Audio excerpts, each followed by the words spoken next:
Here.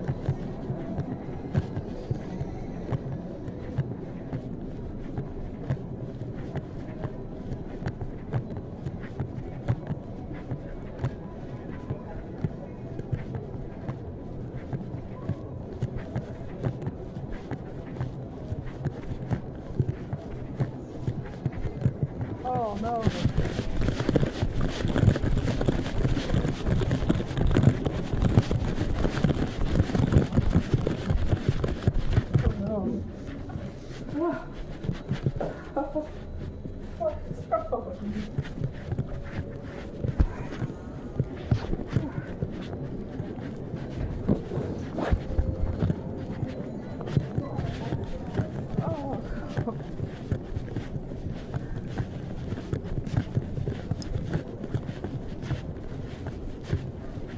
I forgot my purse.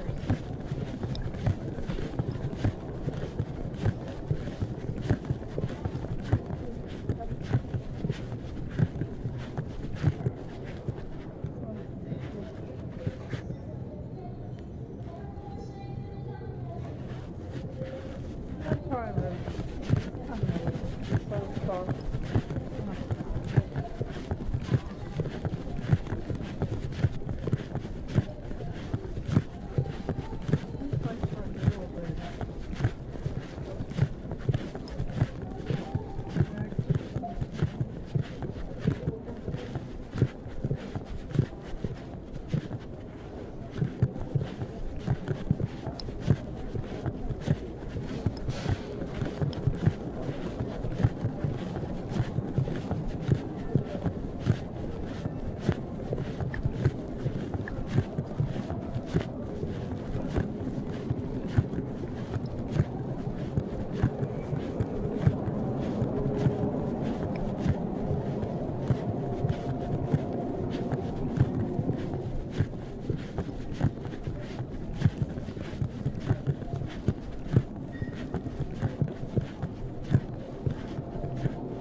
Got chips.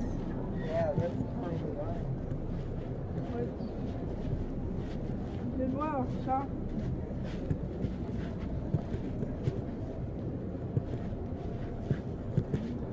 All that stuff here.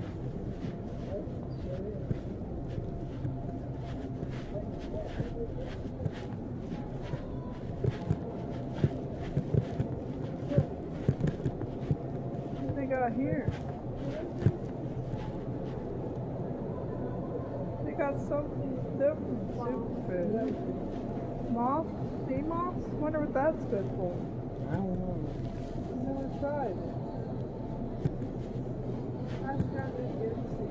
Oh, it has this thing?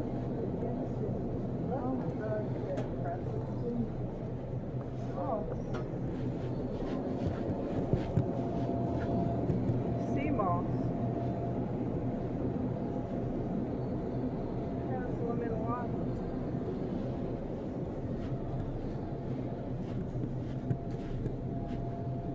I'm gonna go ahead and check it out.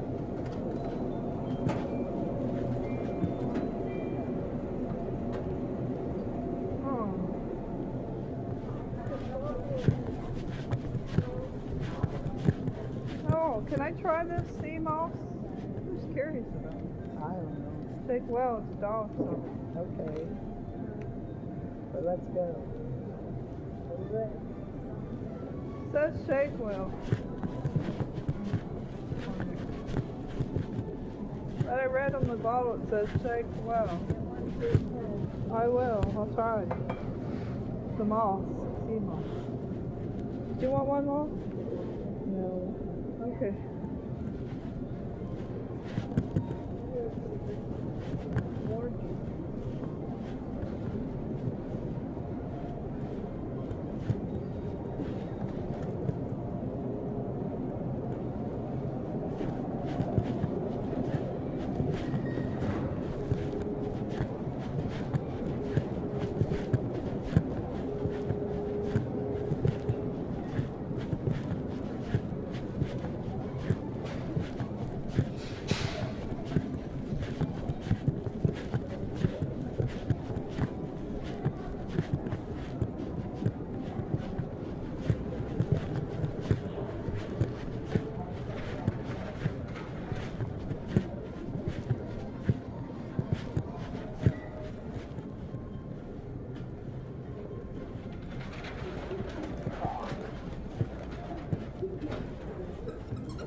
celery here.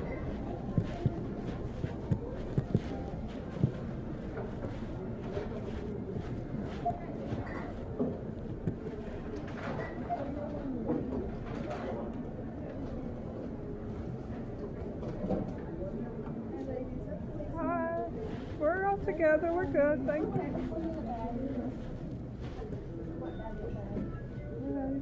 Book.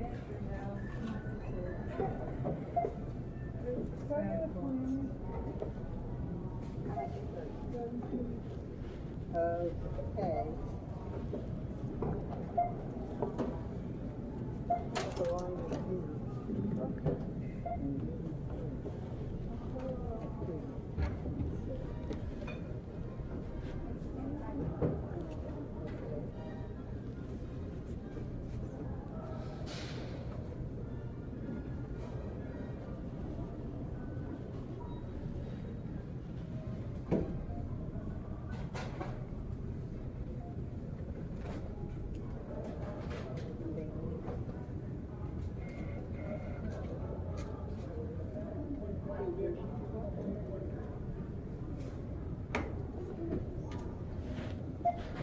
Happy New Year to 1934. Happy New Year. Same to you.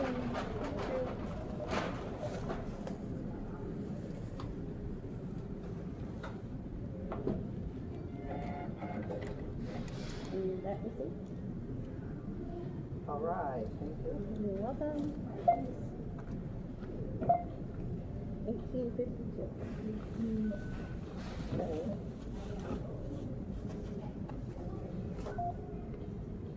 There we are.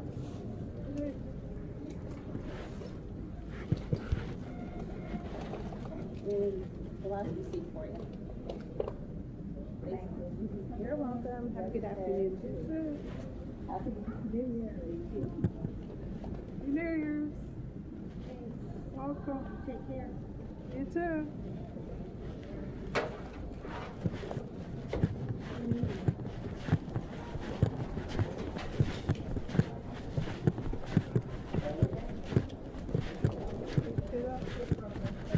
Open the window for us. When they asked me, how many?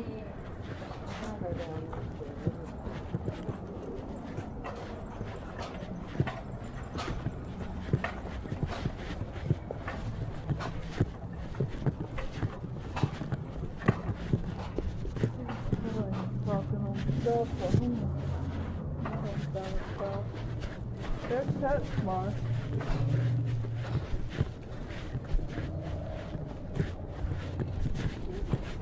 Whoa! Be glad to get in a warm place so we can stay warm. This is crazy out here. Be glad to be in the car, one car. Me too. We feel like this wind is about to blow us away. Oh yeah, the car. We're about to blow away. Let's go. Let's hurry. Ah! Ah, this feels like winter time. What winter feels like. Oh no. We gotta get in. Do you need any help? There you go. Good. Ah! I can stay out. Like, go. Like, let's go. Let's go. I know. It'll go. I can't stay out there that longer. Oh, brother. I can't help it. Oh, brother. Oh, brother, is that right? That's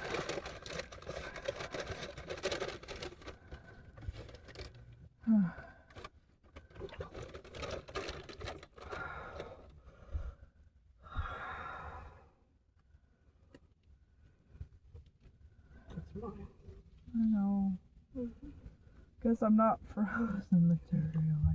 I like frozen, I just don't like the cold. I'm not just, too much. Oh, brother. My hands are about to be froze. How about you? Mine too. They never had it this cold. Can't adjust to that. What is I would think tropics. Go visit Disneyland. That would be nice. Well, What? it would be nice to go to Disneyland or Disney World. Yeah. Wouldn't it? Get away from this winter. Sure, I got everything. Oh, Lord. I'm moist. see on us. Oh, Go home. nice. That's actually cold too. We looked cold also. Oh my goodness. That's how fast I walk. Yeah, we walked that fast It's too. where I'm going. Yeah, I don't blame them. We get cold too. It's freezing out. We're good to go home, right? I am, yeah. We can go out tomorrow if we want to get pork chops or whatever for the New Year's Eve that night. I'm not used And to I can go somewhere to get it's potatoes. cold. Surely it's going to be better tomorrow. Does anybody know? I don't know. We don't know. Never been this cold before. Never felt that way. I'm wondering if maybe I should turn on the weather channel. Felt like 0-degree weather, didn't it, already? Yeah. I cannot adjust to this kind of Look weather. at Five Below has turkey. My. I know we look frozen, don't we? They have broken glasses at Five Below in the parking lot to make your tires flat. Oh, okay. What about I'm that? going to the place now. Go there some other time. The one at Town and Country's better. Okay? It's a better area there.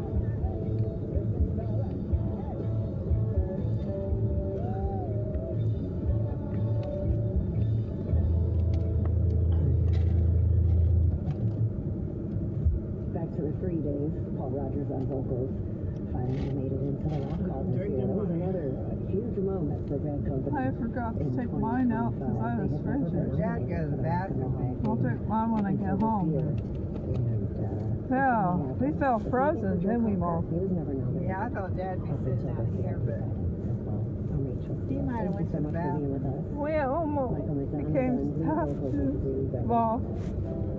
We almost became staff to I know. I couldn't breathe Frozen. through the air. It was so heavy I couldn't breathe, so I had to use my coat to cover my face. Same with me. I couldn't adjust to this kind of weather either. You left your coat on. Yeah, I just had to put it up higher. Yeah. Weird. Never used to been this cold. Walking over to that close by, I about froze to death. You have to describe how cold it is. What we experienced. It was awful, wasn't it, Mom? Really awful, yeah. For us. I'll say.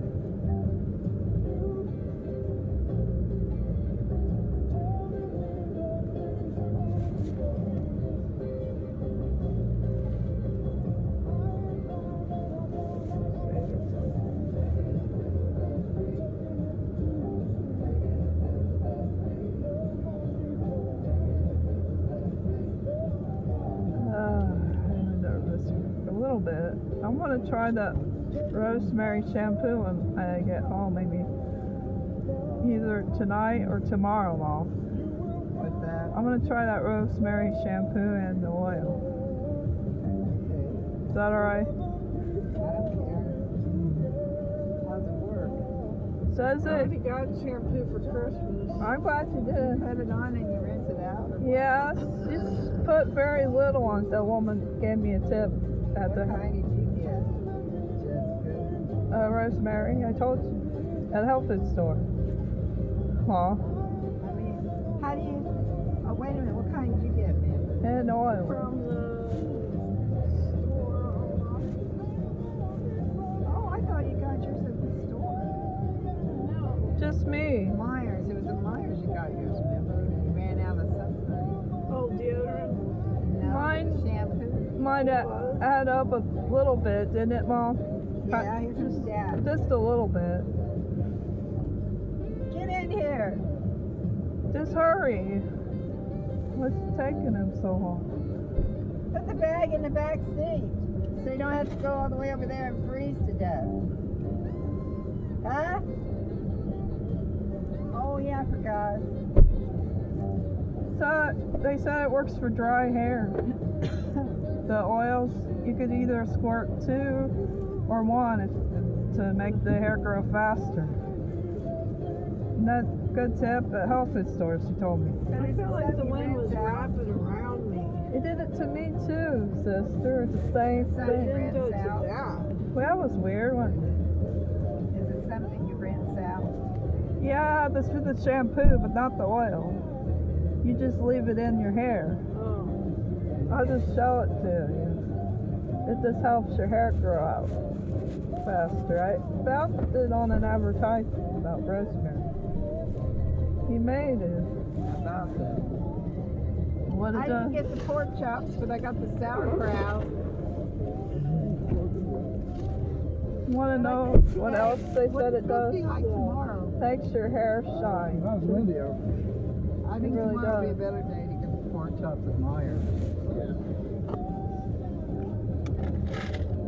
I don't trust these people with that blonde head gal. She said something weird going in. Yeah, it was You weird. had that woman there? She said, See, she took off real fast. At least you're not wearing shorts. I think you come down. Yeah, he was rude. Lovely. Why would She's we? going the wrong way, going out too. Yeah, same one. Why are there characters in this story? Just, She went the wrong way, going out. I can't believe they were there at health food store. The same ones. Well, shall I turn left Where you going? when I go out the stoplight? What's she doing now? She They turning. got buckets of beer or something. Is that what they got? Has a Korean restaurant. I'm going to, not to get beer, but Food, I guess. Maybe No, we're. we're low on money. no, we're not. I have to check the cell phone, see how much gas left. Can I go in there? Yeah. No. Okay. You want to get sick No. again? We don't We got a pasta at you home. don't want to be around sick people. I got some goodies, remember? Goodies, Aw. ice cream. Alright, fine. We'll go with Hey, Well, that. I talked them out of it, okay? Yeah. For now. Oh well. He's begging for it. Well, I guess forget it. Go ahead. Was he want us to There's another semi down. Look at that. trust it? Another semi everywhere. Yeah. poking their nose out. How are they doing? The semis. Yeah. So there were a few characters at the health food store, weren't they, Dad? Yeah. They were What mean. she said? Do you remember what she said? That was Like hurtful. she said, at least you're not wearing shorts. There's some, I guess she said it was too cold. Oh, Kind of So- alluding to the fact that I was wearing shorts. that's what they thought. We got warm leggings on. Yeah. I looked at on her son wearing something almost similar to the leggings that I got. You know? Same legging. It's Probably what they were talking about. I don't know. I guess. Tires 29. That's because it's cold out. Yes, that's what our Maybe I dad. should go smack up Susie sometime to get the air Leggings. tires. Yeah, that's probably up higher tomorrow. Leggings I didn't know. John Densmore of the Doors on classic vinyl. Carlos Santana is a fully individualized person. The air he breathes is a love supreme. The sound he plays is recognizable within 4 bars. A remarkably true musician who has found his uniqueness. I'm also blessed with his friendship. Enjoy his gifts. That's kind of weird. They don't usually talk about leggings in stores like that. Well, they're talking about, they didn't say leggings, they just said, at least you're not wearing shorts. That's what the way they were talking. That's what they said behind your back. No, they were walking, I think they were walking past. Oh, pass. They weren't behind your back. No, it's we were talking with each other about. I don't know. That was it. I guess. I like the sound of music. Maybe a shoe store. Might be this person's shoe. This is probably has somebody wait on Did there. I turn here? No. Oh, you want to go to the shop? I'm not. I just get we've You're even past all been around. Yeah. Dad, Mom, sometimes Wait till you see the green. never mind. What, Jessica? I was gonna say sometimes we've been around weird people, weird strangers. You know that, Mom? Should I turn up here? No, that's where Cactus Lucy is. Mom, What's up? sometimes we've been around weird people, weird strangers How about? in the stores. Yeah, but that don't bother us from So now buying you stuff. can Yeah, I get know. somewhere. Don't go over the curb. Sometimes. Yeah, but we can. Where's the? I don't have the Boy, that place went down. What is that? wow. Arby's? Wendy's, I I think. guess when There's a police car out there. Huh. They're doing well. Right there, right there, fight across. Please. yes. Yeah, it's 219. It's 279. It was 208 on the TV. This 201, it says 279. That's a little high. Is it a little high? 264 if you pay a certain other way. If you get one of their cards, they'll charge you 264. Yeah. Sam's Club is only 204 or something like that. Yes. How much was it again? 204, I believe, or 208. I don't know if I'll have it that cheap then. Sam's Club is. I saw it on TV. Okay.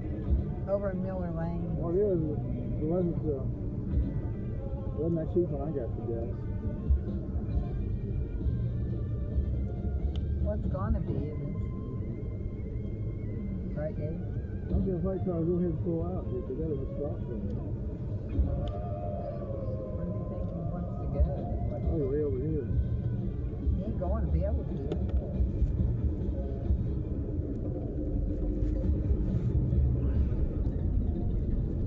279 for BP gas. That's BP 279. for BP. And we're right close to the Dayton Mall, ain't we? Yeah. They got Dick's Sporting Goods, J.C. Penney's, Macy's, you name it. All that stuff. And they also got other stuff, but I know we're getting ready to get home right now. Yeah, and they got dollies over here. They have Very clothes. fun. There's Michael's. They had dollies over here. Frisch's. Was Frisch's not with dollies? Look at the car park there. Look like they're doing something to it. Oh, that's not dollies. Really. Michael's, I saw That's arts another place. It's and crafts discount tire. or discount tires. There's a lot of places. Dolly, eh? Didn't make it. I'm No. trying to see the dollies. They're going too fast. What happened to Dolly's? I Go to don't. the Hardee's and see the TV at Michael's Corner. You don't know that guy's just hanging on the line. She said people did not like their sandwich. The Sorry Dolly's? about that. We like their fish. Yeah. Oh, we like it.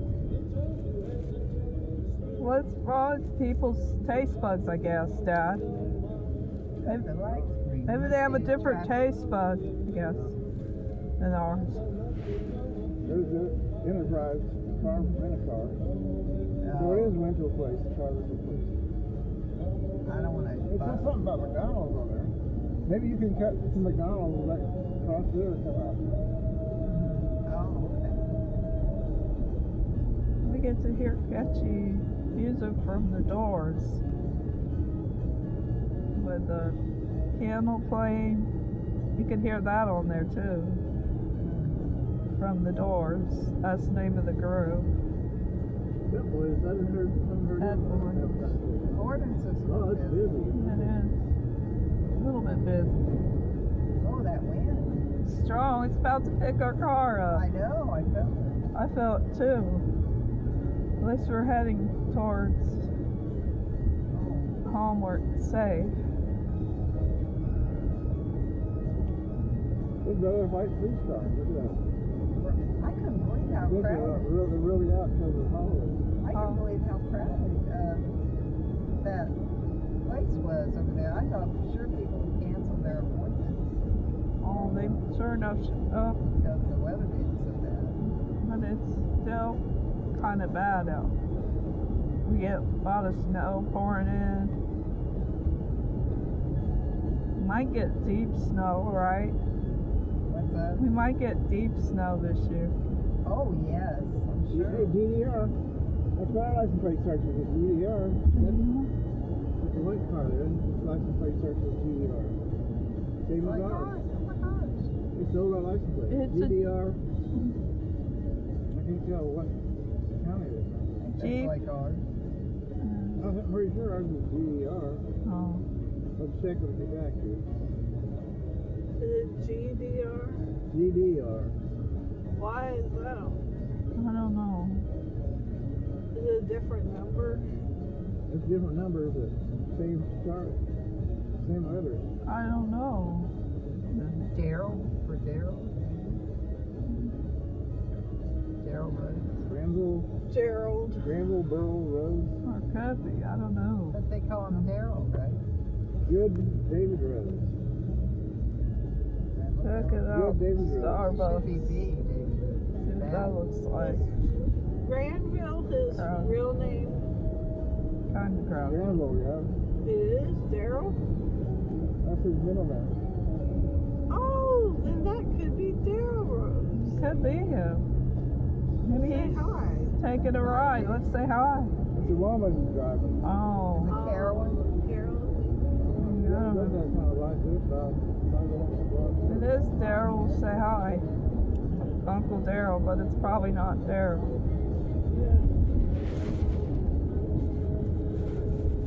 There's a Dunkin', but I guess we're kind of hungry. Well, I got leftover pasta. Yum yum. Well, I got some chewable, well, you there, my God, right? Shuba, what did you get? Chomps? Oh, I've got that. I got chicken broth. I got some chewable turmeric and I got some chewable, cranberry. Who likes chicken broth? hey, I guess it's alright. I love drinking that. And then we Yeah. got Here's pasta. the It's starting to cheese. snow. Very hard to get back for it. Pretzel. Oh, pretzels in the freezer? Yeah, it was I'm gonna have to check this. I'm gonna check the bag sale, make sure we're not gonna bounce. character on there. That Hey, has make sure to we're not gonna check. bounce any checks. I gotta check. Oh, I hope not. Asking you. I hope we It has are the alright. main character stuff. on the pretzel. Hope we did alright, Dad. Of course Well, we usually, did. Getting our if stuff. you don't have enough money to pay at the card, they know it. That's the tax rate, right? Really? Well, you don't have enough, they're come up with more, right? What? Correct. Didn't know that's how it worked. I don't like us fast food. You slow down after you We'll stop. wait. Winter special. Oh, it's Saturday, it says. What says winter special ends Saturday? So Saturday already passed, right? We're having a winter special here. Oh, Saturday? Do they have it every Saturday? No, it ends this Saturday. So this Saturday they're Just done Right. for the day. You ready? That's what it says. Everything satisfaction. And it's in satisfaction, pet friendly. I know the pool's closed today. It's cold. It wouldn't be open this kind of weather. Please leave your hat. Yeah. Money back guarantee.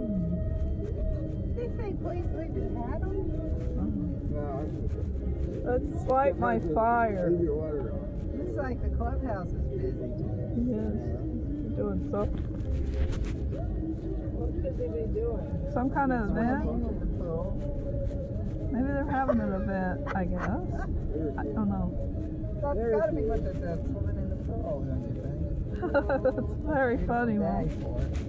He too cold. Freezer tails Oh, off. watch. You sure he'll cold? I Bud? watched David and Goliath. Oh, you You did? sure he'll cold? What's that? Sure he'll cold? Yeah. No. When did you put the warm on? I the fountain went down? Because it went cold. The fountain went down today. I think they turned it off. There ain't nobody at the dog park. You probably freeze their dogs. They don't. And they would freeze to death too. Did you notice they had the fountain off today, Dad, Mom? Yeah. Because it's cold. Yeah. I don't know if that's going to do that. Look at that, Barb. You want to throw that? You could probably come around and just throw that cardboard in there. They could have thrown it in the trash. What? What a waste. About a bunch of idiots. Even trash bags like that? What's going on? They probably put it here before they dumped stuff. Is that how they do it, I guess? I don't know. Okay, I'll go back. We could check. I can't wait to try my drink. That's just a nervous thing. It's probably getting cold. Get our We're drink. kind of close to it this time. My, I'm a little far. That way. Yeah. What do you think? Well, close the door, check it. check on the kitties too. I'm able to open my door pretty I'm wide. able to open mine too. See, all your see. tires you can. Me too. Oh no, Close the door. better hold on to the stuff. Somebody had 32%. I'm gonna blow that out of my hands too. What's that mean? Close the door. Oh, No keys, exactly. What's happening? Oh, see, they get rid of kids. Put them on the C, 30, 31, 31, 32, see? What's Okay, that my mean? keys are on there. yeah, Well, I hope so. I hope so I too. got mine in my pocket. There's two problems. Alice Cooper, $1 billion something. I couldn't read it because you turned it off. Couldn't make it out. Maybe it's $1 million See man. if we can get out. Or billion. Can you get out okay? They played some wild songs. Look, what's wrong with this? Some of them. Didn't they play? Quick, it works. It works. Mom, didn't they play some wild What's going on songs? here? Mom, It's sticky, huh? let me say something. Didn't they play some wild songs on there? Yeah. Really? Well, some of them were. Can you get out? We're going to check next to you. We don't need to Let's go. I need to go. Whoa. No, man.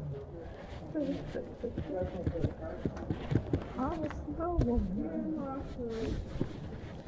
No, I'll know where the key is.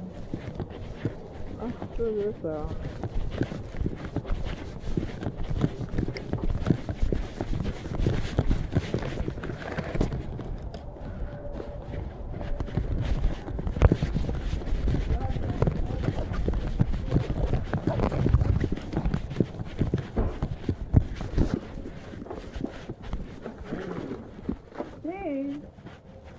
Mamma mia, that's spicy meatball. Oh yeah, I gotta heat up that spaghetti. Meatball sounds good too. I'm hungry too. Yeah, we're just hungry. Hungry, yes. Was it gonna say hungry, hungry, helpful? Well, that was What box? I don't feel like walking out there in this wind.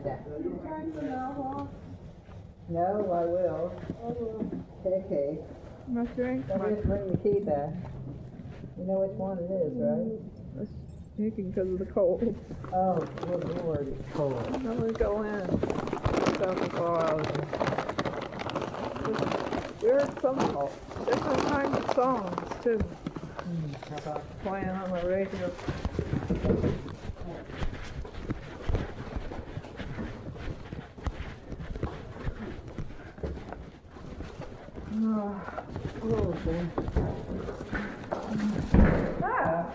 Dad slams the door. That's not very nice. It's our dad who did it. That's startling. Be careful. Watch for Charlie. Yeah, ring the bells.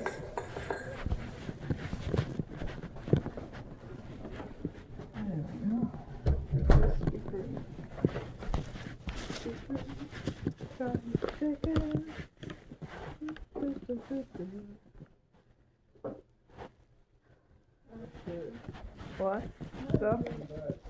stuff. Hi, Joe. Well, no, it wasn't. The It wind. felt like it was. The gravity of the wind Yeah. made it stuff. Yeah. Let me know that door must be. Made it back, kitty. Made it back. Christy, Charles Dickens, we made it back. Hooray, hurrah, hooray, hurrah, we made it through it.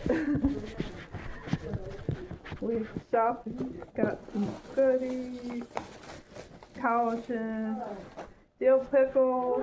Whoops, I'm sorry. I could not see you. I didn't know you were behind me. Oh, go ahead.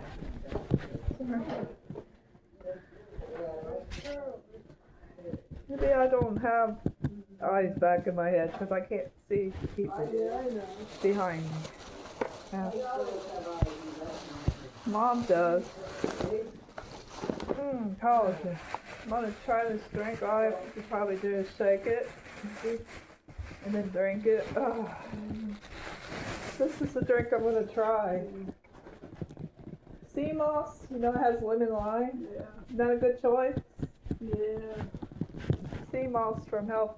That was nice too. Go ahead. Excuse me. I didn't know we bought tonight. Yeah, I did. Okay, we sure you did. Can I pass through now, Mom, so I can drink this? Okay. Come through. Yogurt. I'm still trapped. Sorry. Strawberry. Thank you. I just love I'm about to collapse. I need to sit down and drink this. The cold. There. See what this tastes like. Never tried it.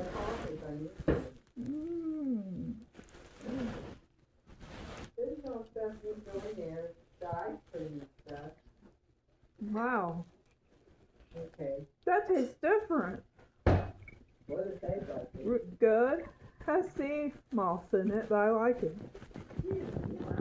Kind of taste. Drink. It's different. Taste the lime. Let's shake it.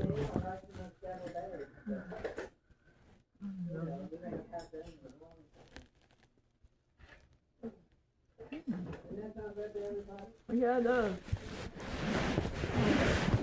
Bottle of sea moss. Man, it got froze today. That parking lot. I can froze that.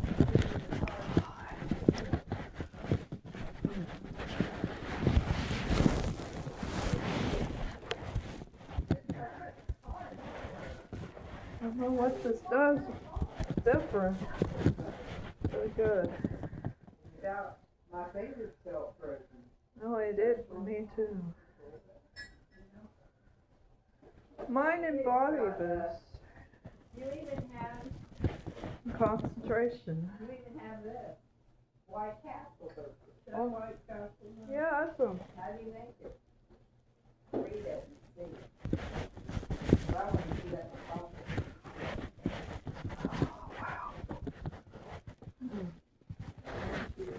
That's a different taste. Maybe it came from the seed. Drink. Tastes good. Well, the shampoo was taste good, right? No, it's for the hair. Here, take it.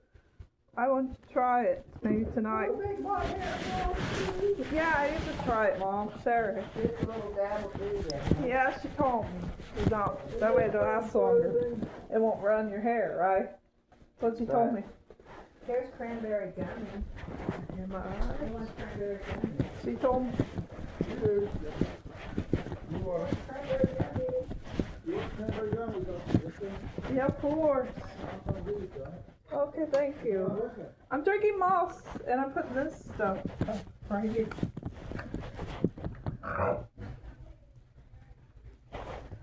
The shampoo we're gonna try. Rosemary. Do you like long hair, Dad? Me and Mom's gonna use it for her hair. Might make it thicker. What? Turmeric? That'll be gone pretty fast. No, it smell like rosemary. You know, I always did put a whole bunch of Turmeric. powder. How many is on both sides? 40 something. That's wrapping in paper towel. Or does it say just the wrapper? Rifles off the drug. I bet it's paper towel. My You getting mail today? oil. Too. Joey, Did we get any mail today? No. No? I thought it came yet. It's only 8 a.m. I'll tell Cameron we never did get any mail from Justin's car. It's ginseng in the drink. Gen Z. On the moss. Sea moss. You ever heard of sea moss? CMOS. It's a type of drink. Sounds sort of. Is it good? Have you heard of it being good for you? I think it makes you real sick. Nah. I don't know. I've never heard of it. I don't know if it does. It says mind concentration or focus. It's good for that. It's organic. 30 seconds. Okay, I'm both sides.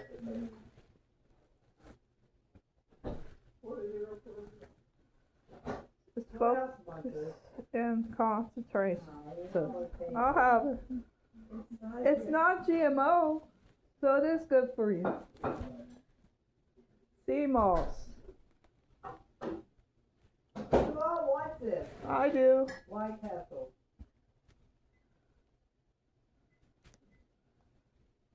It says a mild stress reducer. Focus, concentration. I read that in the bottle. It says enjoy it cold. Jelly mind body boost. It says too. It's sugar free, non-GMO, gluten free. On there it has lemon lime.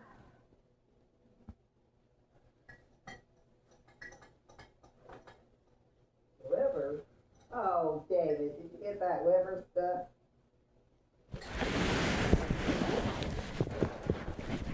That's like that. My dad don't know for sure about it, but evidently it's good for you. I'll just show it to you on my smartphone what it actually looks like. I'll take you for Dad catch me. And what are you doing?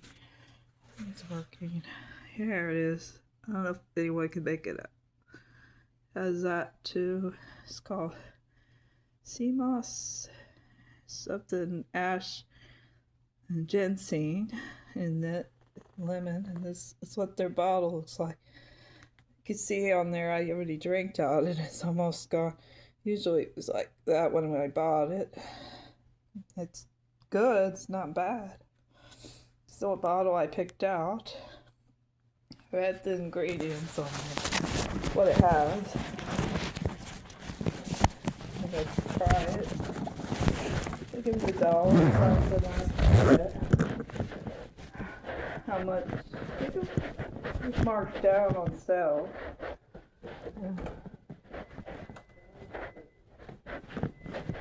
I'm trying it. Moss. You want White Moss Castle? is probably good for you. Jessica. I'll have it. Can I have pickles on mine? Mm. 40 seconds. Starting to get used to this drink. It's different. I do like it. It's just a different taste. I never tried. It's different and new to me.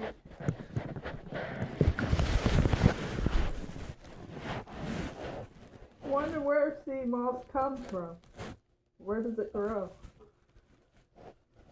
Do you know, Dad? What? Where does sea moss grow? Oh, so C moss or SEA? It's something like this in my beverage I picked out. Yes, here. It's M-O-S-S. I'm Springfield. S-E-A. It's like that. Must come from some kind of moss that grows in the sea air.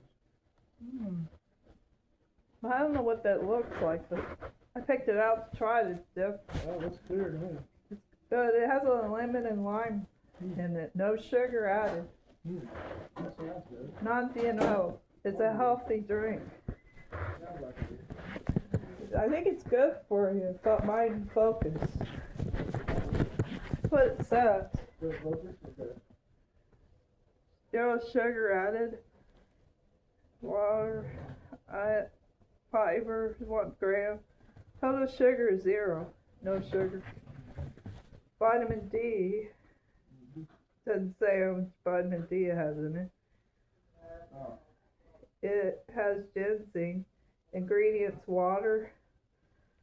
There's a lot of names I don't know for sure what's in it.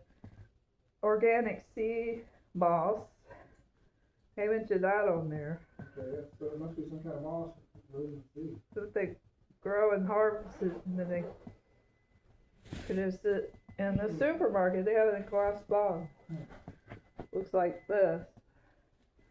Yeah, I saw it. Glass bottle? And they sell them at Health Food Unlimited store. Glass bottle, to get careful, don't break them. Cut them. Yeah, I know. It's not plastic, it's in glass. It was $1 or something.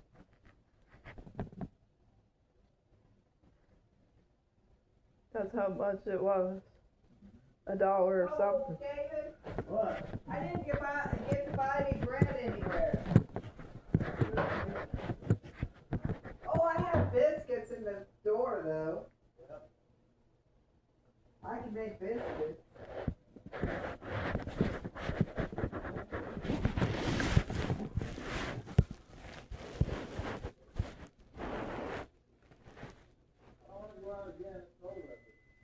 What'd you say?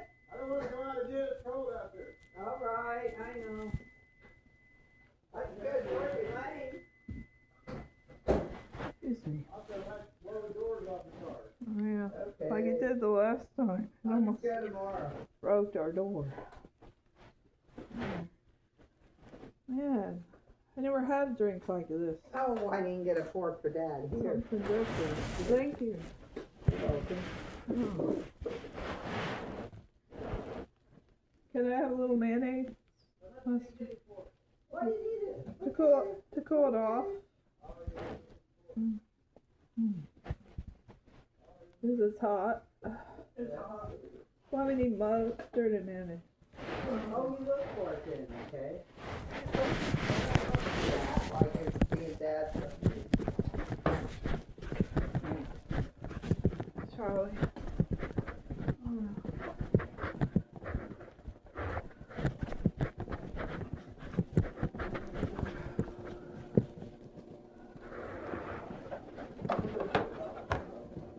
He's a good boy. Whoa. I don't want to eat it hot. I'll tell you. Okay. Pickles. Yeah, pretty good. Ketchup.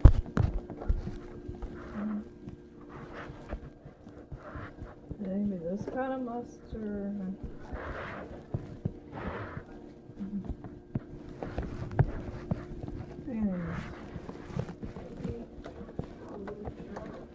And he has Charlie Cat.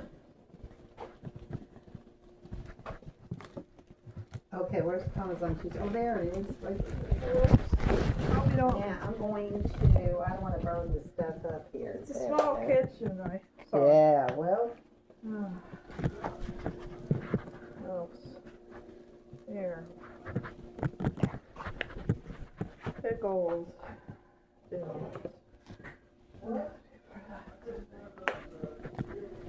The topping.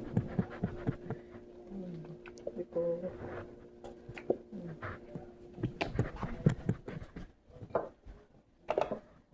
Ketchup.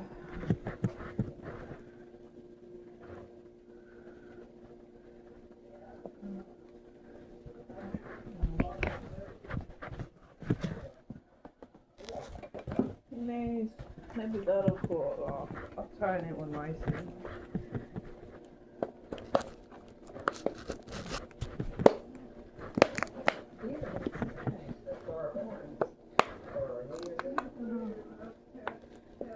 There we go.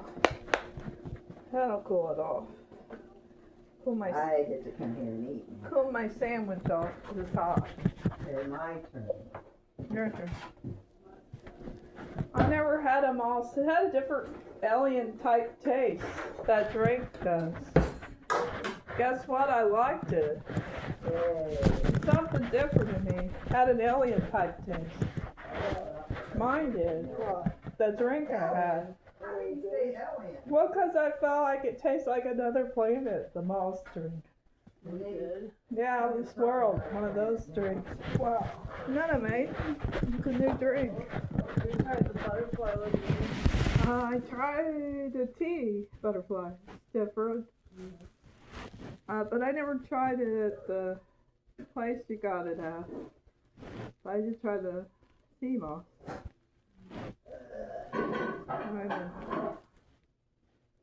Very refreshing. Yeah. There's more pasta if anybody wants any more. Okay. I don't Are know. you full? I'm eating. Okay.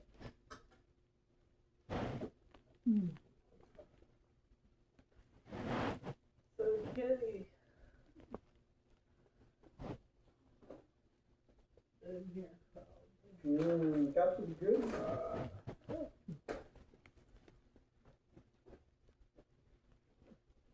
Can I watch funny? Let's make a deal.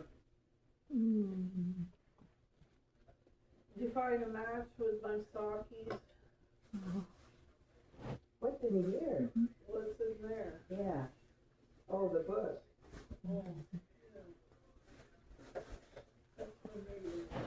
Ah.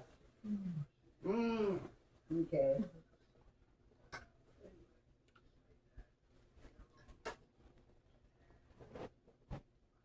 Enough deep burger.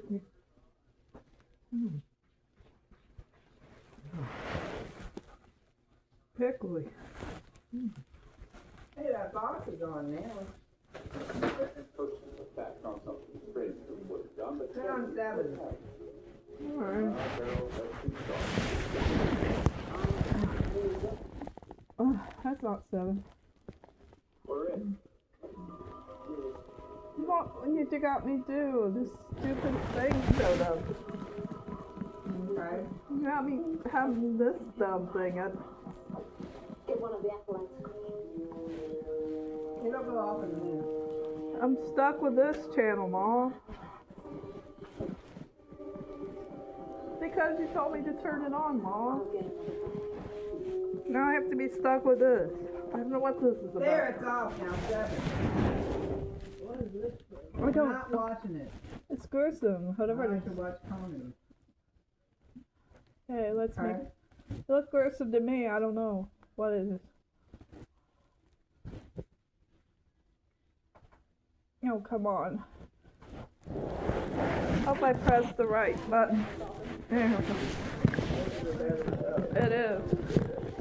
That one looks gross. I couldn't handle it. There. Anybody else want pasta? I don't know, I guess. Go get some. Okay. That's pretty pictures. Okay. That was good. Delicious White Castle.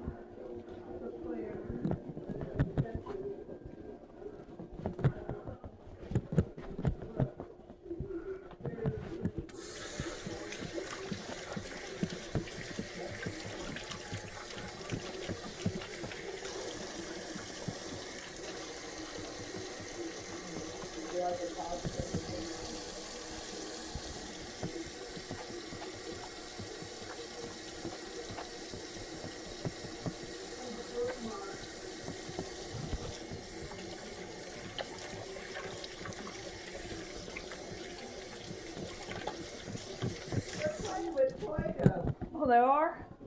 Yeah. You have to build stuff. Windows? Anything I can guess what it is.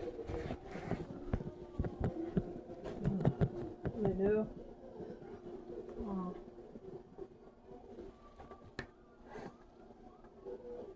And the crabs go wild. Fun, James.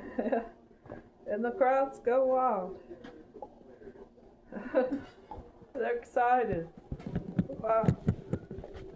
I can hear the Parmesan cheese. Tried tomato too. What are you doing, Charlie?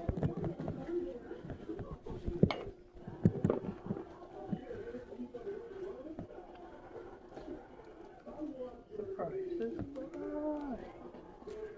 And now it's the let's make a deal.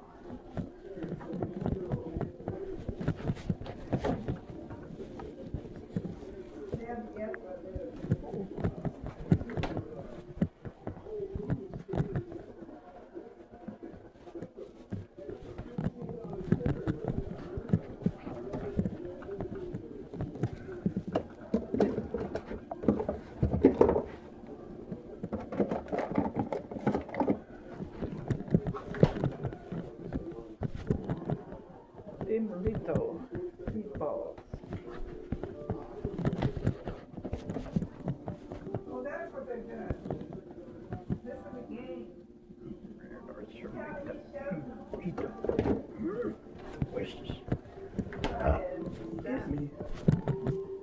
That's a funny one. And they have to guess what they're making with the Play-Doh.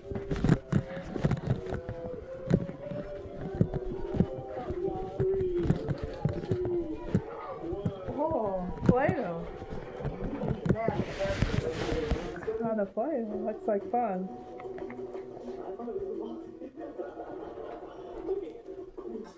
Now we'll give you one hint. It's not a spoon. Let's go.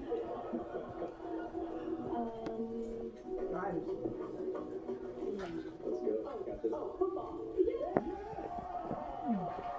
What is that? What did she say? Football. Football. That was her answer. Oh, that didn't look like a football. $2,000. Go on back over this summer. What did it look like to you, Mom? That you can survive a game night. The dinosaur? Nice job. So now you got $2,000. You can keep that $2,000, or you can spend half of it on the big box, or all of it on Christmas. We're not all of it. Definitely all of it. No, definitely not all What of did it. Bradley Cooper do? Even listen to me, it's even only good. What's today? What's this? Okay, we'll spend half. We'll spend half of it. Monday? I gotta change the calendar then. This is the 29th. Monday, I think.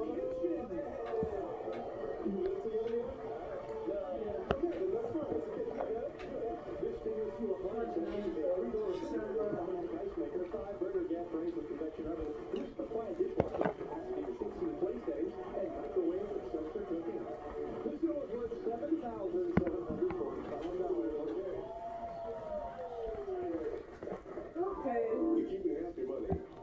This is what you think Use it now.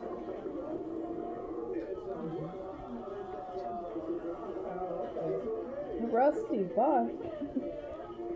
the money, so you're leaving with a little something, and you got your chance to have fun on your anniversary. Give her a big round of applause. Let's hear for Bradley and Judy. Well, let's make a deal right after this. That's really good. Look at the dog. Remember something. Yeah. Delicious. How'd this straw get here? I don't know. It evidently didn't get it put away. Forgot. That one will have to be washed. Yeah. Yeah. We'll have to put it in a bag. Next time when you go over there, get this kind of drink before it runs out. What's so great about it? It's different. Hey, I like it. Is it bitter? Kind of bitter and sweet, lemon. It don't have any sugar. You want to have some people? Who wants some pasta now? We're Who having wants some. to eat pasta? I've had some already. We also got snacks, potato chips, And pretzel. and bread. Andy, you want pasta? You want some pasta? Here's all the ingredients I can't make out. I guess you're sleepy, honey. You're really sleepy, Go ahead. Here's the Look ingredient. where Charlie went.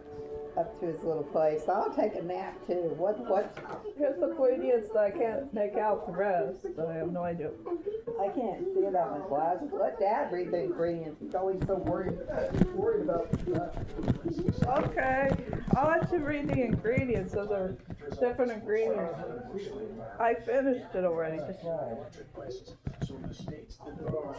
because I'm really curious. They have.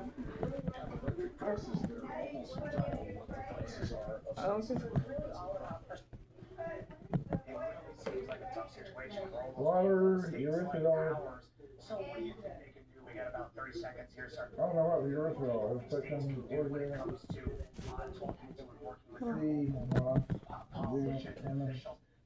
extract, lime juice,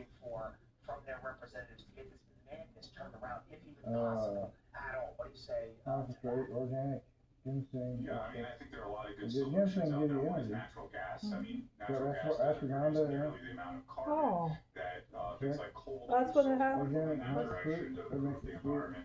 That's a Oh, smart that's way of doing it. the One thing I don't know what it is These the regulations. And then what Trump is doing at the You federal missed level, the- permitting let reform me is look just it up. absolutely critical. Lipirol? Regardless of the type of Erythritol. energy that you're generating. Riplerol? Did I No. pronounce it right? You have better Interesting. transmission lines and things like that. You're going to see more efficient electricity production and transmission. bipartisan issue. Oh, So I don't know what that is, but it's a different kind of ingredient. I don't know. Maybe you can look it up. Hopefully this is a healthy drink. Because we don't know much about it. The good news is it don't have sugar. how's it spelled? Go look in the bottle. It's hard to see. Well, if you forget what it is, look at it again. See if the bottle was good. Alright, let's see one. It's empty. You don't worry about it. It's empty now. Without painful exercises and just 88 days, we have created the only patent-pending intercellular hydration protocol. ERY58. We know there's a lot of false hope out there, and many people have bought programs that work for a moment, but life's a lot longer than a moment. We have been helping people gain intercellular hydration for nearly 3 decades. You will lose fat, not weight, fat, including that killing visual fat. Chronic dehydration is one of the root causes of many ailments and symptoms. Ask your doctor about exercise health. Don't miss your opportunity to transform your health now.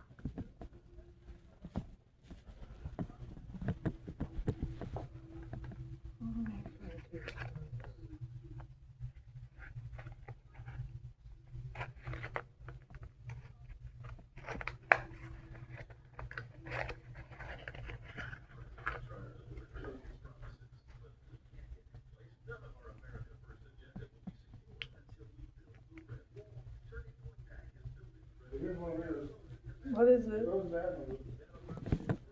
An organic compound naturally occurring arterial meso 4-carbon sugar alcohol. It is the reduced form of either B or L lactose and one of the two Hey folks, it's your friend John. reduced forms I of co-founded lactose. Oakwood Bank because we heard too many stories about people getting canceled by their bank because they didn't agree with their politics. The government wanted to know where you shop. I'm gonna put the soil in my hair.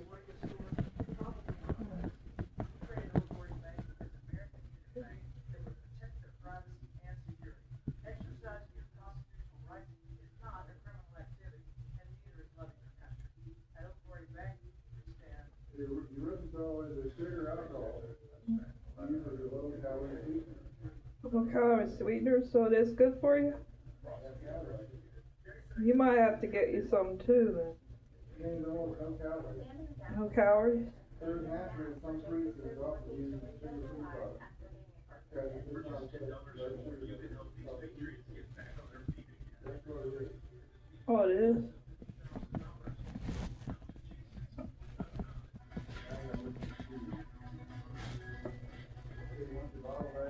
Yeah.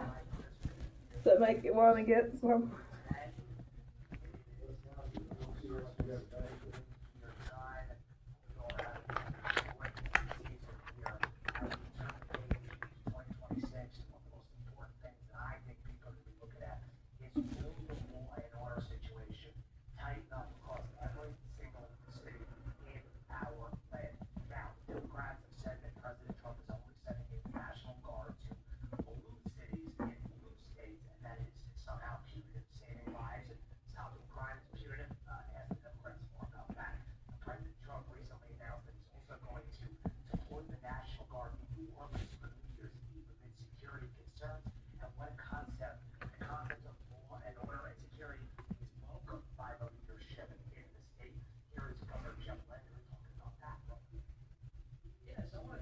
GMO free.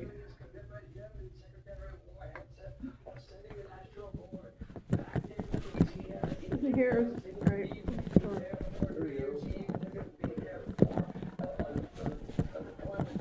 What you looking at now? It comes off.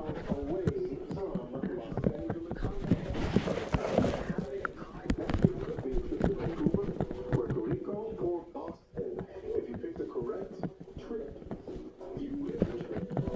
If you pick incorrectly, Where'd you go, Ma? so 2,611 miles. Vancouver, Puerto Rico, or Boston. Supervise on each placement. Tell us your trip. So Denver, Colorado is 600 miles from here. Yes, sir. Thank you for being on the program. And North Carolina State is strong. Yes, reliable.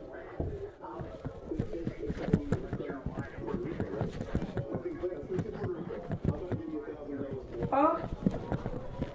Are you okay? Who's not in here?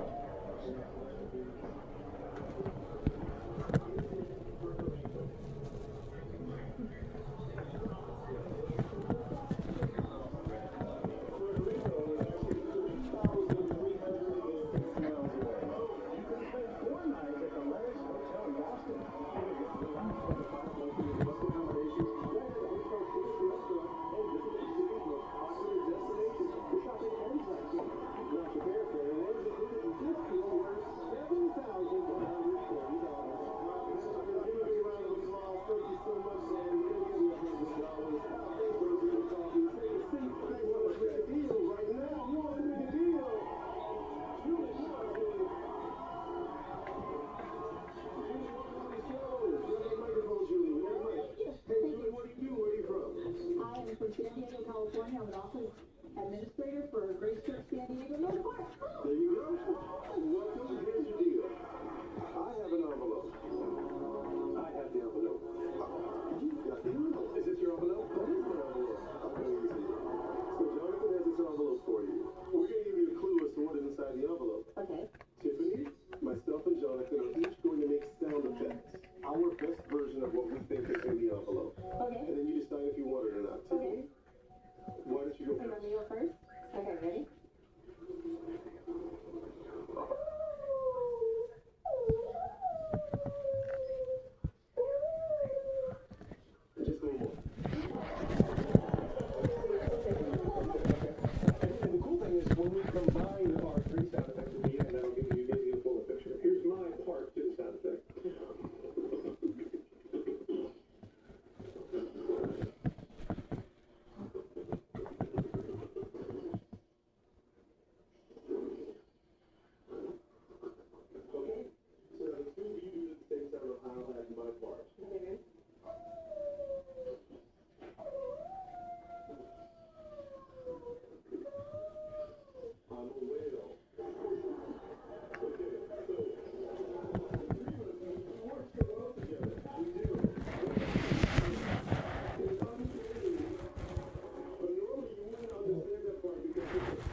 oil.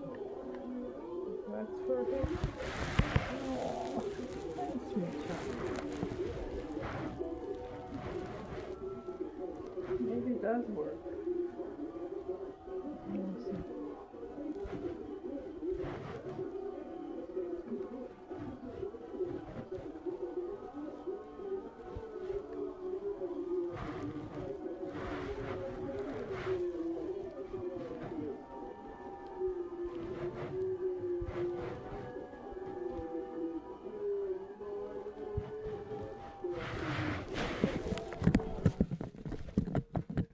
Incoming dishes!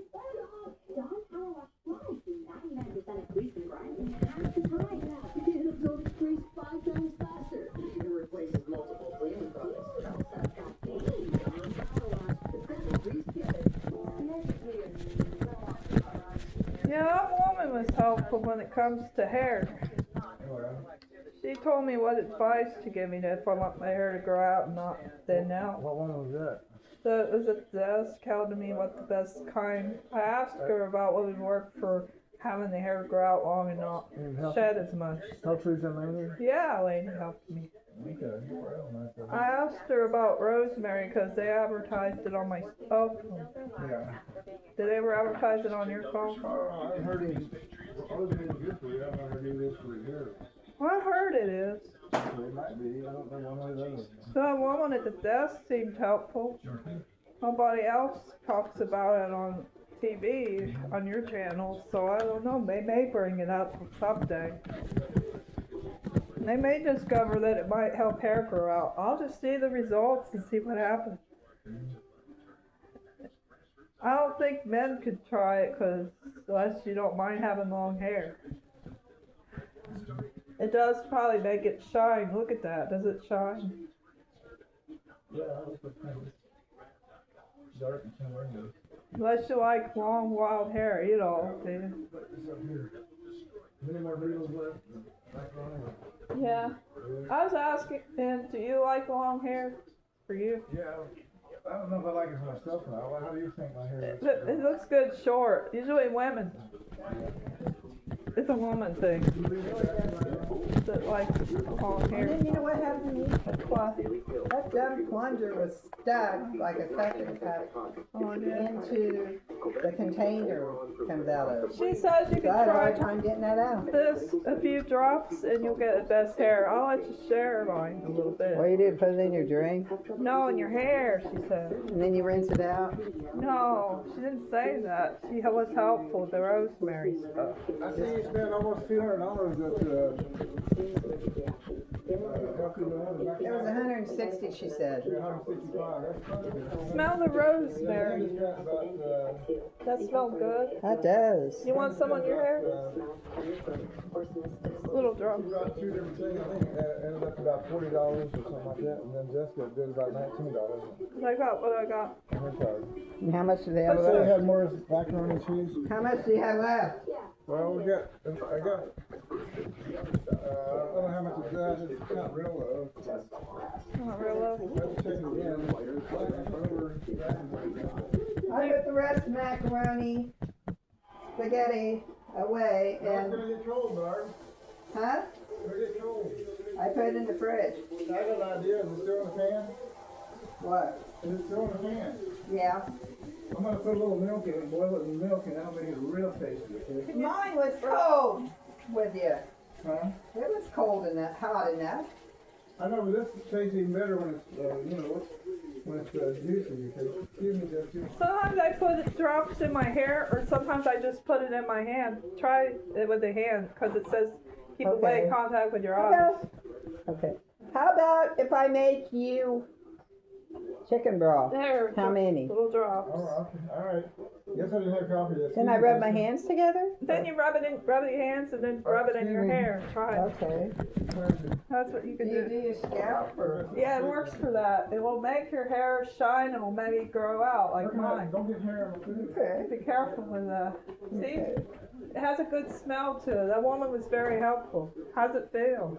Boy, it's a strong smell. Do you like it? I do. What do you think? It's a belated Christmas present. It might make it grow out, she said. That's good. Make it thick.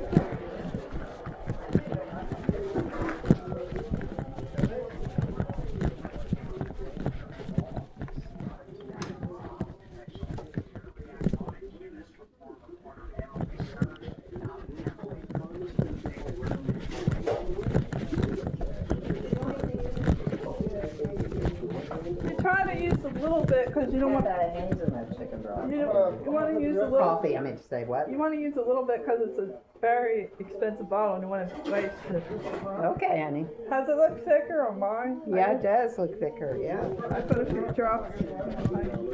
Here.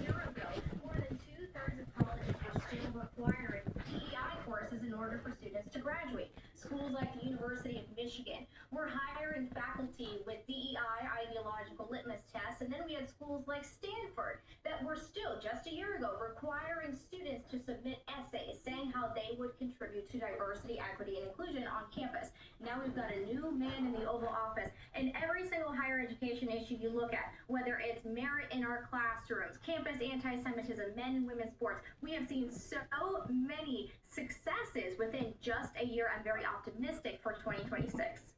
I want to ask you another question, Emily, about standardized testing and test scores. They say that America has fallen so far behind. We used to be one of the tops in the world in terms of education. That's sliding back. What do you think that the most important things the Trump administration should focus on in the next 3 years to turbocharge that standardized testing, get us back to where we were, and stop the fall from behind that we seem to just continually lag on? What do you think are the 2 or 3 most important things? We have about 30 seconds. 2 or 3 most important things that the administration should prioritize to get back on track and on this. The administration has been clear that merit matters more than skin color, and at the beginning of this year, we saw elite universities like the University of Miami reinstate those standardized test scores, require SAT, ACT, and the classical learning test in college admissions. Just today, we reported on Campus Reform that the University of Alabama system will be the next system to bring back those standardized test scores, and I've been very excited to see the administration. One of the first things the president did within the higher education system is roll out this new executive action asking schools to report detailed data on race and sex in admissions to enforce civil rights law and make sure that universities are admitting students based on merit and not skin color. That's one of the most important things that this administration has done for students. I'm not even that old, and back in my day, we used to have to submit our SAT scores to the colleges we want to go to. You're talking about this, and I'm like, they don't do that anymore. What the hell is going on? No wonder we're losing and falling behind. Emily Sturge, thank you so much for coming on. Merry Christmas to you and your family. And I want to tell you guys about a sponsor that is making this possible for us here on RAB all this year and into next year, and those are our friends at Birch Gold. Guys, let me be blunt. Gold is up around 40% this year. That is not speculation, that's reality. And if a portion of your savings isn't diversified into gold, well, then you are missing the boat. Here are the facts. Inflation is still too high. The U.S. dollar is still too weak, and the government debt is insurmountable. That is why central banks are flocking to gold, guys. They're the ones driving prices up to record highs, but it's not too late to buy gold from Birch Gold Group and get in the door now. Guys, Birch Gold will help you convert existing IRA or 401k into a tax-sheltered IRA backed by gold. You don't need to pay a dime out of pocket. Just text America to 989898 and claim your free info kit today. There's no obligation, just useful information. The best indicator of the future is the past, and gold has historically been a safe haven for millennia. Whoa, who else and what else can say that? Come on.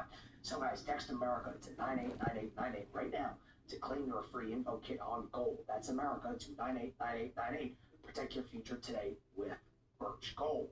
We're going to take a quick break. We'll be right back with more America's Voice Live. Don't go anywhere.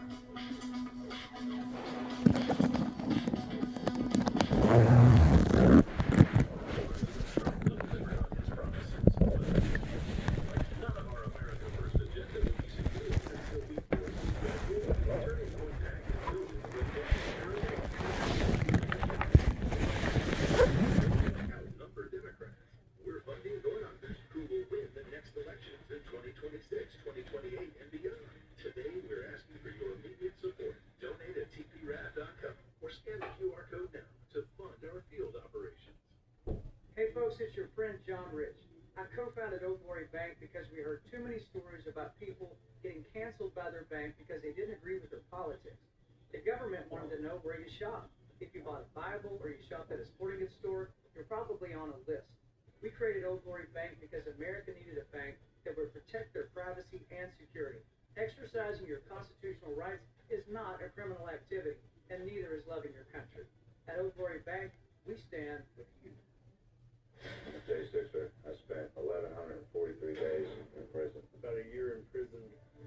We were prosecuted, persecuted. J6ers have been treated like terrorists. And we need your help.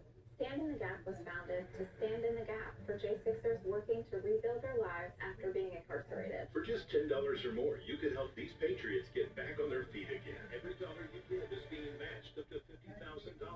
Go now to j6support.com and donate today.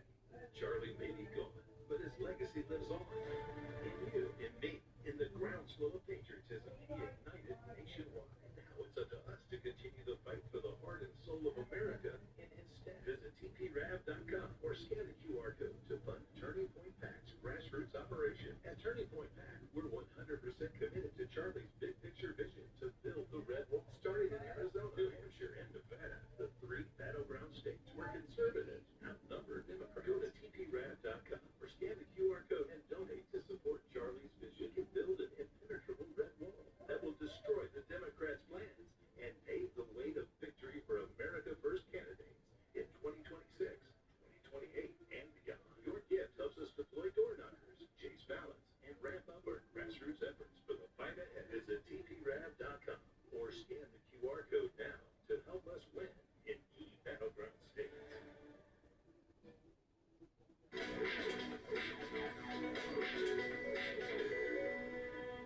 And welcome back to the show, everybody. I am Mike Crispy filling in today for Steve Gruber. Guys, health, you're traveling, you're flying, we're all over the place. And the question is, what is going on with Americans and our health? It's been a long road since the days of COVID. And now we have the flu, RSV, and COVID, the triple-demic, as some people are calling it. And the question is, what is going on with these viruses this time of year? A lot of people get sick. A lot of people are on the move. I was on an airplane yesterday coming back from Florida. Everyone's wearing a mask. I said, why is everybody wearing a mask on the airplane? Here to talk about that and so much more and how you can take control of your health, my friend, Dr. James Thorpe. Doctor, thank you so much for coming on. Chief of Maternal and Parental Health at the Wellness Company. Can you talk to us about why these three viruses are so rampant this time of year and what is going on? It's a question that I was wondering yesterday when I was flying back. It's like 50% of the people are wearing the masks again. What's going on? Tell us about what is the phenomenon happening in December into January. Well, what's going on is there's a massive increase in infectious disease and turbo cancers because over 5.5 billion people were given the horrible COVID-19 vaccine. Over 13 billion shots. And this has caused a massive, what is termed vaccine-associated acquired immune deficiency syndrome. That's one reason. So even the unvaccinated now are at risk because of shedding. So this is part of the phenomenon. You know, I point out the show to your audience. It's called The Pit. It's a docu-series, kind of a series with seasons based on the Pittsburgh emergency room. It's a vignette. It's very accurate. It's a vignette of what's going on, of the collapsed, horrible healthcare system in the United States of America. I would urge your viewers to watch it. You go go to the emergency room, you have a 12-hour wait in some instances, people dying and having severe complications in the ER emergency room. So, our mission is to keep people healthy and keep people out of the emergency room. And there's a lot of strategies for doing that.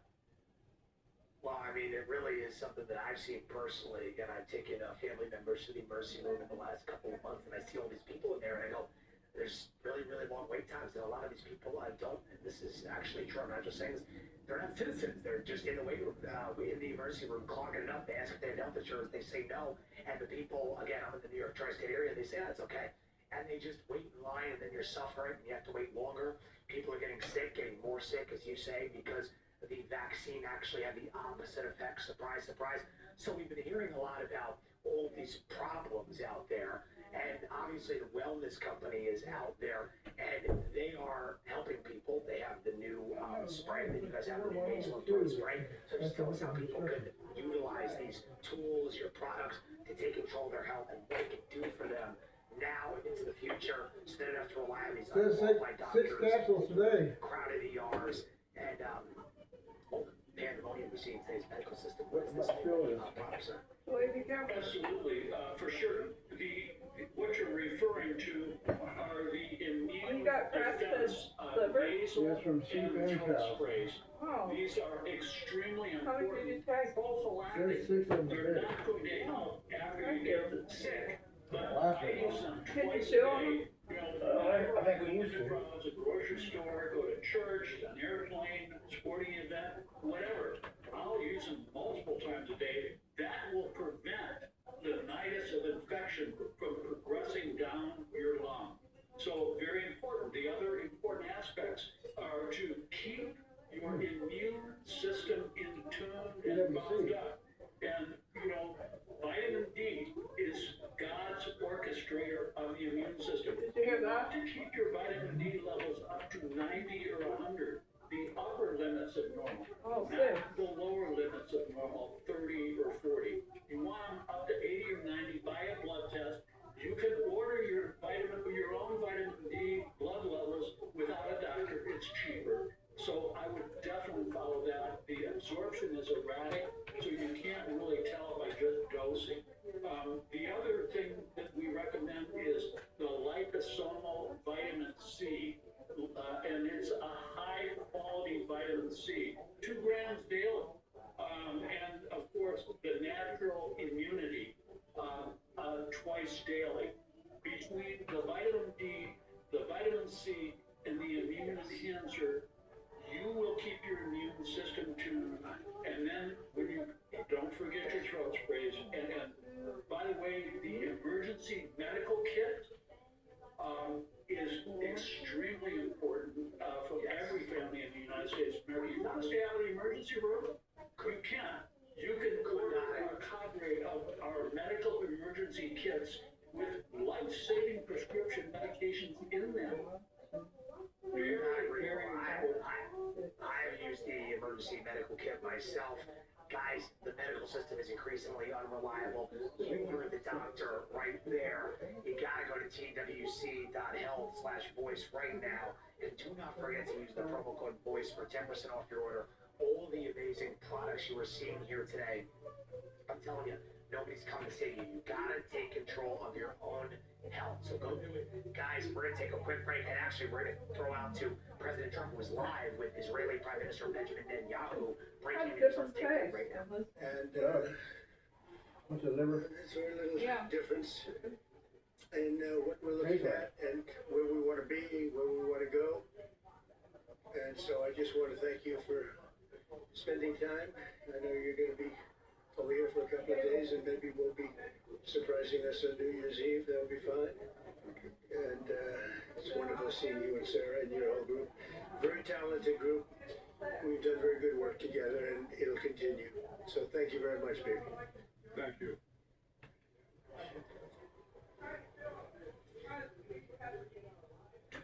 I have to say that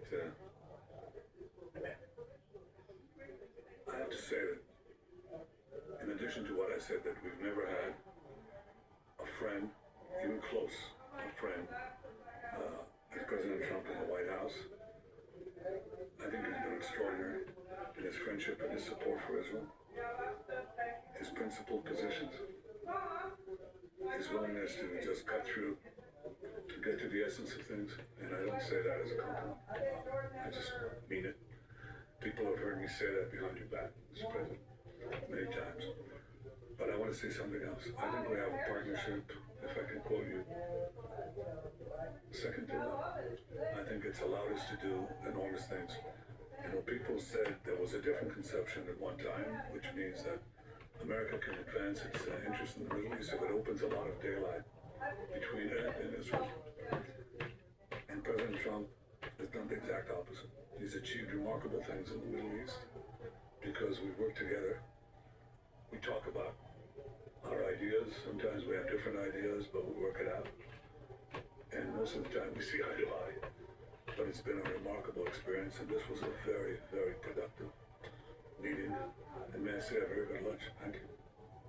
Thank you for your friendship. Thank you very much. And thank you for your support. It's been from the heart. Thank you. You know, as I said outside, he's been a wartime prime minister, and we were, well, I guess I could say I was a wartime president in more places than just Israel, if you think about it. But Israel was a big factor, and we're with you, and we'll continue to be with you. And a lot of good things are happening in the Middle East. We have peace in the Middle East, and we're going to try to keep it that way. I think we will be very successful in keeping it that way.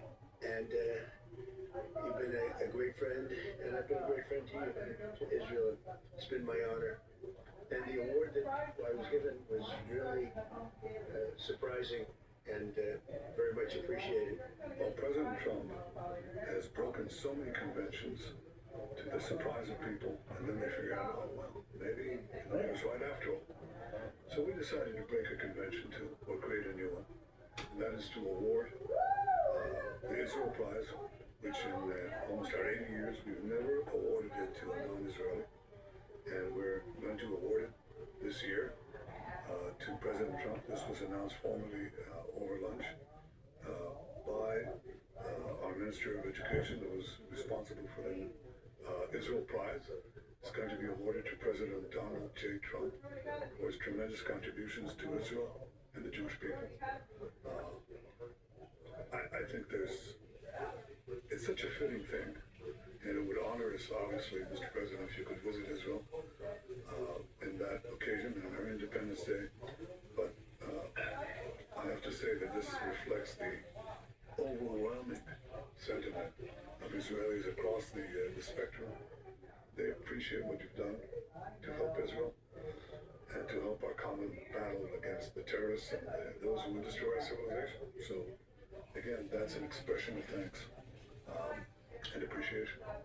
Thank you very much. That really is a great honor. Any questions, please? We'll go pretty quickly because pretty much we agree on most of the things, and you would know what most of those things are. Please go ahead. Thank you, Mr. President. I'd like to know if you and the Prime Minister talked about having Israel pull back its troops before Hamas fully disarms. I know that's been an issue. Did you push it out today? Well, we talked about Hamas and we talked about disarmament. And they're going to be given a very short period of time to disarm. And we'll see how that works out. Steve Witkoff and Jared Kushner will be in charge of that from our side. But if they don't disarm, as they agreed to do, they agreed to it, and then they'll be held to pay for them. And we don't want that. We're not looking for that. But they have to disarm within a fairly short period of time. Well, that's a separate subject. We'll talk about. I didn't have any yet. Yes. I didn't have any coffee yet. About the West Bank, and are you at all concerned that settler violence, Israeli settler violence, could be undermining the peace plan? Well, we have had a discussion, big discussion for a long time with the West Bank, and I would certainly agree on the West Bank. President Trump speaking. But we'll come President Trump speaking. on the West Bank. Well, I don't want to do that. It could be announced at an appropriate time. But he will do the right thing. I know that. I know him very well. He will do the right thing. Yes. Growing fear of of a confrontation between Israel and Turkey. How are you going to ease this tension given the fact that President Erdogan calls Mr. Netanyahu Hitler and compares Israel to the Nazis? Well, I know President Erdogan very well, and as you all know, he's a very good friend of mine. And I believe that, and I do respect him, and Bibi respects him, and they're not going to have a problem. They're not going to have a problem. We know him very well. What are you talking about, Bart? You've seen me do things with President Erdogan in Turkey that nobody else could have done. We're not going to have a problem. He's done a fantastic job. I'm with him all the way. I'm with Bibi all the way. Nothing's going to happen. Yes. Mr. President, are you concerned that Israel is not moving quickly enough to phase 2 of the peace plan? Well, I'm not concerned about anything that Israel's doing. I'm concerned about what other people are doing or maybe aren't doing. But I'm not concerned. They've lived up to the plan. They're strong. They're solid. And sometimes they don't understand when somebody violates something that you want to give them a second chance. We'll give them a couple of second chances. But no, Israel's lived up to the plan 100%. Don't forget, we made the plan possible by taking out Iran. And speaking of Iran, I hope they're not trying to build up again, because if they are, we're going to have no choice but very quickly to eradicate that buildup. So I hope Iran is not trying to build up, as I've been reading, that they're building up weapons and other things. And if they are, they're not using the sites that we obliterated, but they're using possibly different sites. We know exactly where they're going, what they're doing, and I hope they're not doing it because we don't want to waste the fuel on a B-2. It's a 37-hour trip both ways. I don't want to waste a lot of fuel. Okay? Regarding President's request from Netanyahu, Herzog office told us that you have not talked after the official request of Prime Minister Netanyahu. Can you clarify to us? Did you talk Which about request are you talking about? with the President Herzog, the Israeli President Herzog? Did you talk with him directly? Erdogan? Herzog, the Israeli President. You're talking about Biden? Yeah. Oh, well, you got to say that. No, I think he's going to be in great shape. He's a wartime prime minister at the highest level. He's achieved tremendous success.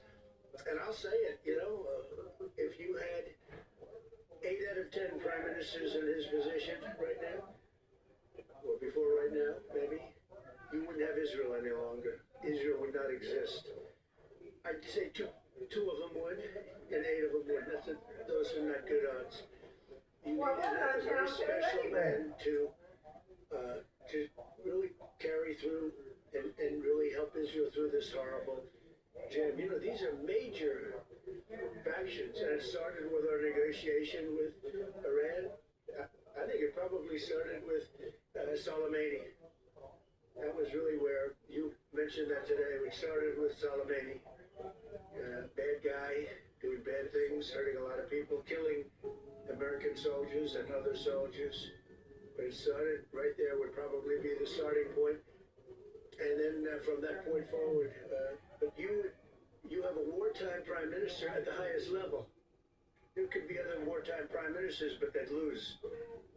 He won.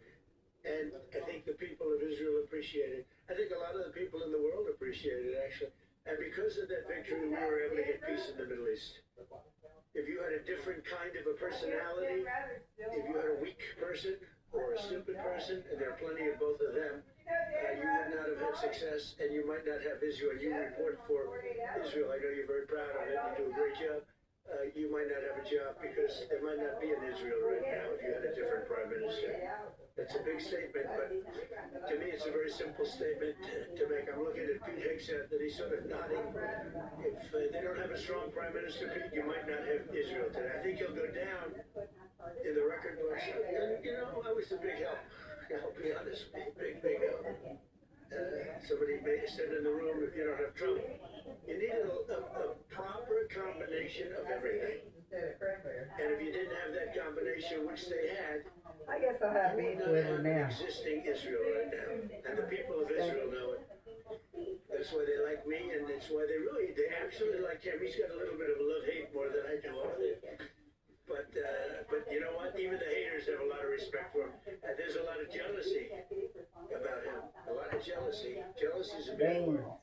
But I believe he would not have Israel right now. So it's a big deal. Yeah, please. Paul showed that as many as half of Gazans would be willing to leave the President Trump's on. opportunity to do so.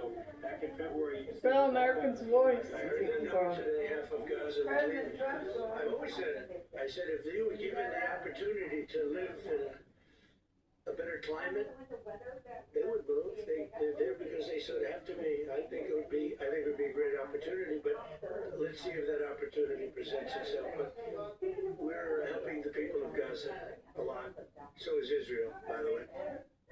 So we'll see what happens. But I saw that there was a poll. It was actually more than half the people would leave if they were given the opportunity. And I've been saying that for a long time. To me, it was common sense. So it's interesting. Look, let's not talk about it because we don't want the controversy. Right now, we're helping Gaza.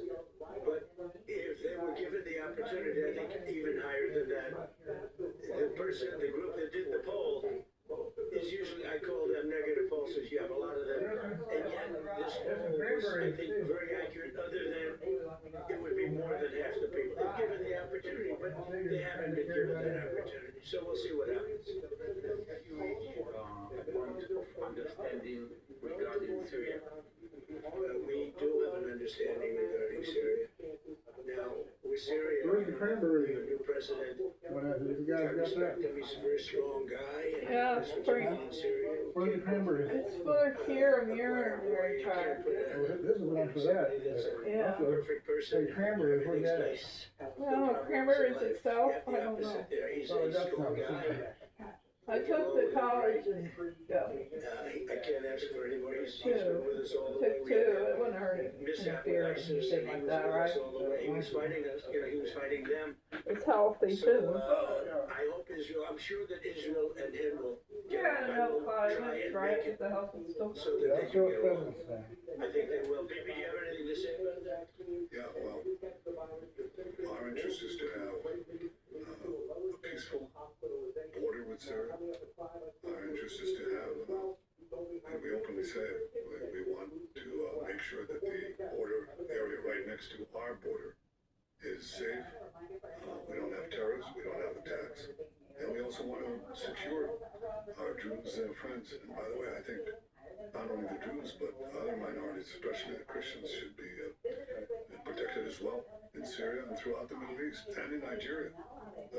And your efforts we back completely because Christian communities are beleaguered around the world and especially in the Middle East, but in parts of Africa too. And we stand for the same thing. And don't forget, it was President Erdogan that helped very much get rid of a very bad ruler of Syria. That was President Erdogan. And he never wanted the credit for it, but he really gets a lot of credit. Bibi agrees with that. I agree with I mean, I know it. And President Erdogan should get a lot of good credit for what he did. He got rid of some very bad people. And, you know, they've been wanting to do that for 1,000 years with different names, but for 1,000 years in Syria. President Erdogan did it. And we give him a lot of credit. I give him a lot of credit. But I think it's going to work out well between Syria and Israel. Yeah, go ahead, please. The government, from what we saw, is not meeting the terms of the ceasefire agreement, has failed to disarm peaceful action. Should Israel strike the terrorist organization again? Well, we're going to see about that. We'll see about it. The Lebanese government is at a little bit of a disadvantage when you think of it with Hezbollah. But Hezbollah has been behaving badly, so we'll see what happens. Also, with another operation of Israel in Iran, I said before the meeting with Netanyahu that you are in support of Israel if the ballistic missile project will take on, and also What? after the meeting, afterwards you have to make Well, I don't want to say that, but Iran may be behaving badly. You don't get the flu shot, you'll get over it sooner. But if you get the flu shot, they can't guarantee that you won't get the flu afterwards, and it's harder to get rid of, they said. They actually said that on an interview. Iran should have made a deal the last us. Huh? We gave them the That's that option. one. They finally said that. Do it. Yeah. I told them, do it. But yet, some people are still getting the I'm shot. trying to hear President Trump here. This is just what we hear. But usually, where there's smoke, I forget how many there's fire. Have you heard the expression? No, I'm hearing that they're not nuclear yet, but maybe nuclear too. The sites were obliterated, but they're looking at other sites. That's what I've heard. They're looking, so it'll take a long time. They're not going to go back to where they were, but they have other places they can go. And if they're doing that, they're making a big mistake. Yeah, because there's no reason for them to do it. Mr. President, is the United States currently open to engaging in bilateral discussions with Tehran? We're hearing reports from numerous countries that there may be some discussions. Is that something you would support? I would. You would support that? I would, yes. I have been, by the way, before the war, I would support that. I said to them, baby, I said, let's negotiate. And they didn't believe what was going to happen would happen. Yes, ma'am. Exercises basically to test encircling Taiwan. Can you explain to us what your knowledge is of that? What do you think about that? Have you had any discussions with? Well, I have a great relationship with President Xi, and he hasn't told me anything about it. I certainly have seen it, but he hasn't told me anything about it, and I don't believe he's going to be doing it. No, nothing worries me. Nothing.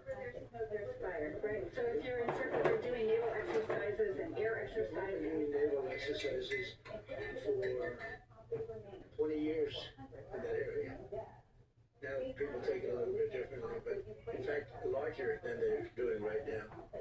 So we'll see. But they've been doing that for 20, 25 years, yeah. And if you don't see Hamas disarm in that short amount of time they're giving them, can you tell us what the next steps would be? Horrible for them. Horrible.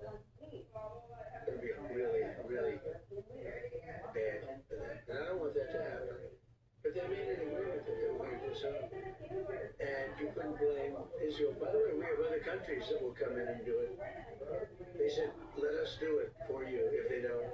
Countries that were with them wanted the deal to be made, agreed that they would disarm, and now if they say they're going to disarm, that's fine. If they say they're not going to disarm, those same countries will go and wipe them out. They don't even need Israel.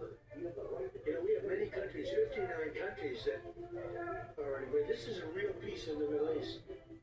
And Hamas is a small part of it, but it's still a part of it.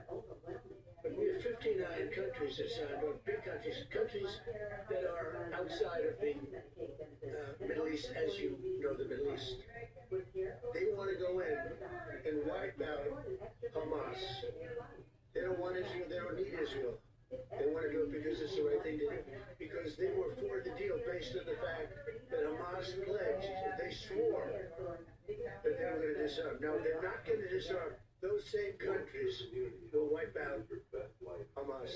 Yeah, you should be involved the day after in Gaza Strip in the near future. And the same question to Prime Minister Netanyahu. Do you see a real opportunity that the PA will be in Gaza? Go ahead, Bibi. I think President Trump put clearly the conditions of reform that he wants to see in the PA for them to be involved. And I think he put it very clearly what he wants to see, the kind of real reforms, not just perfunctory reforms, but real reforms. Stop pay to slay, change the curriculum in your textbooks, open up a different society and a different future if they do it. Well, let them, I think it was clear.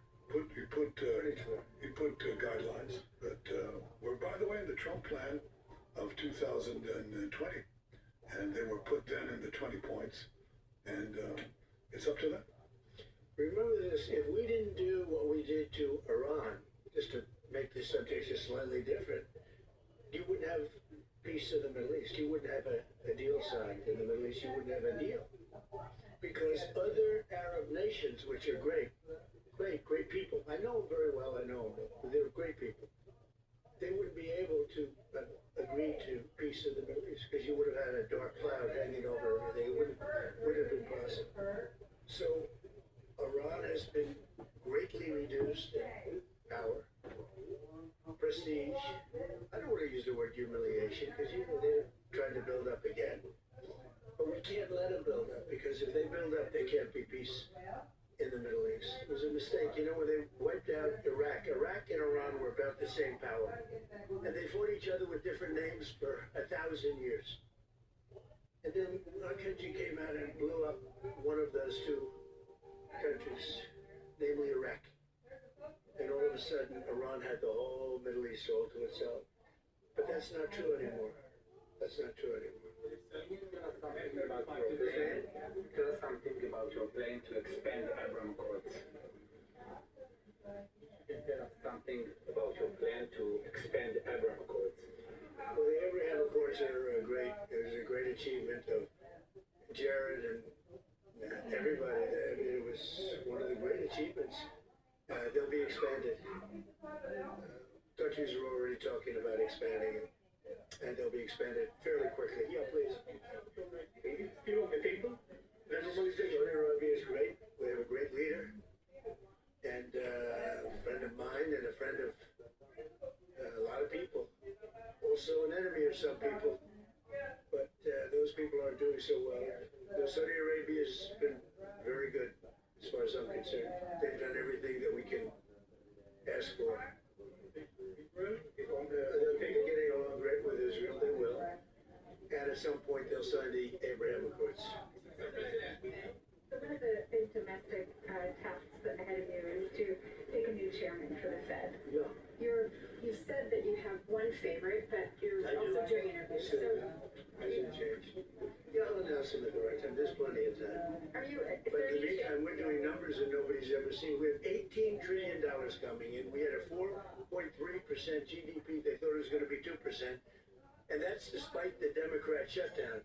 Had the shutdown not occurred, we would have had an extra 1.25 points. Think of that. We are doing, and also despite the fact that we have a fool at the Federal Reserve. I mean, Biden reappointed him. It's too bad. You would have thought he wouldn't have done that. But he's an absolute fool who's building a new Federal Reserve, or he's doing a renovation of a building. Maybe he's up to $4.1 billion to do a renovation of a few very small buildings.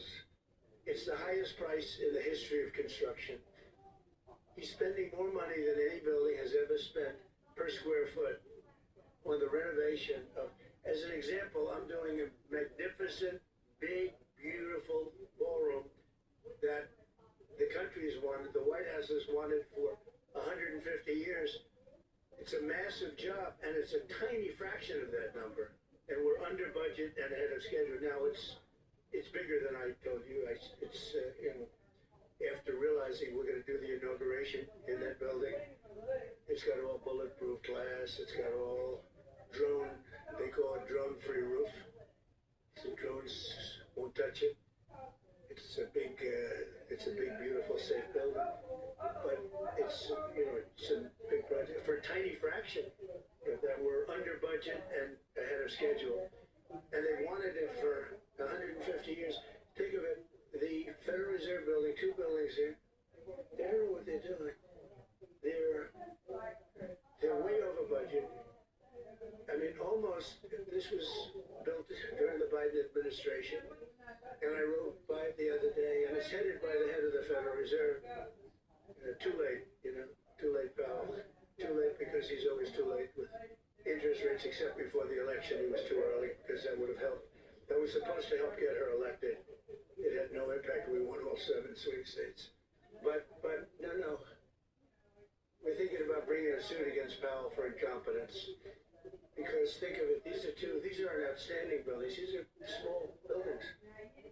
He said $4 billion more. It's going to end up costing more than $4 billion. $4 billion. It's the highest price of construction. Again, Democrats. Highest price of construction per square foot in the history of the world. There's never been.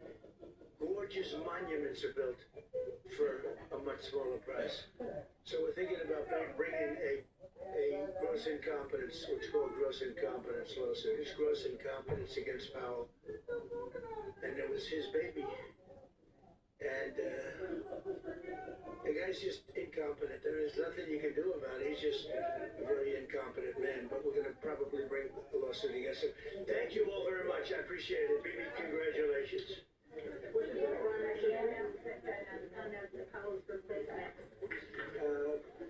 January. Will you ask Jay Powell to resign from We the should board resign. entirely? That'll be a favor to the nation. But he's come close. I mean, we're getting pretty close. I would fire him. I'd love to fire him, but we're so close. You know, maybe I still might. Say it. We're thinking about research. They'll never use it. I promise, Crash. Thank you, everybody. Well, I believe that was unscheduled. I think this was the second time President Trump came out with Bibi Netanyahu. Again, this is at Mar-a-Lago right here in West Palm Beach. I think the operative line from that whole thing, for me, the big takeaway was when he was asked about Iran and whatever saber rattling they've been doing, he says, gee, I hope they calm down because I hate to waste the fuel on the B-2 bombers to send them over to bomb Iran again. So heads up there, folks. All right, our first guest is the CEO of Rilax. I believe it's pronounced Rilax. We'll ask her in a second. Rilax Strategy and a global geopolitical advisor and strategist. Always happy to have Rena Shah back with us. Rena, I say that right? Is it Rilax or Rena Relax? What is it? You might be muted. You might be muted. Do we have it? You don't like There we go. Great to see you. Relax or Rilax? Do I get back to the class? Relax, isn't it? Relax. Well, it's R-I-L-X. All right, Rena, we're talking about this extreme amount of fraud. I think it's up to $8 or $9 billion. It's been happening in Minnesota under Governor Tim Walz, Democrat, who says it's not his fault. He said he's trying to fix things, not his fault. It's incredible. This young independent journalist, Nick Shirley, I believe it's Craig Shirley's son. Starting before the 50, I was baby boomer. I'm a baby boomer. I was born. On this video, I don't know if you've seen it or not. Yeah, baby boomers before that. Because I'm a baby boomer. I was born in 49. Okay, what do you call it? Stealing, but also acting like they're not doing anything wrong. I'm 49. Yeah, I mean, it's a Baby boomer. Yes. fraud here. That's all baby boomers. Over there in Minnesota. We were born. Years there, family. The whole bunch of us were born because It's a beautiful fathers state.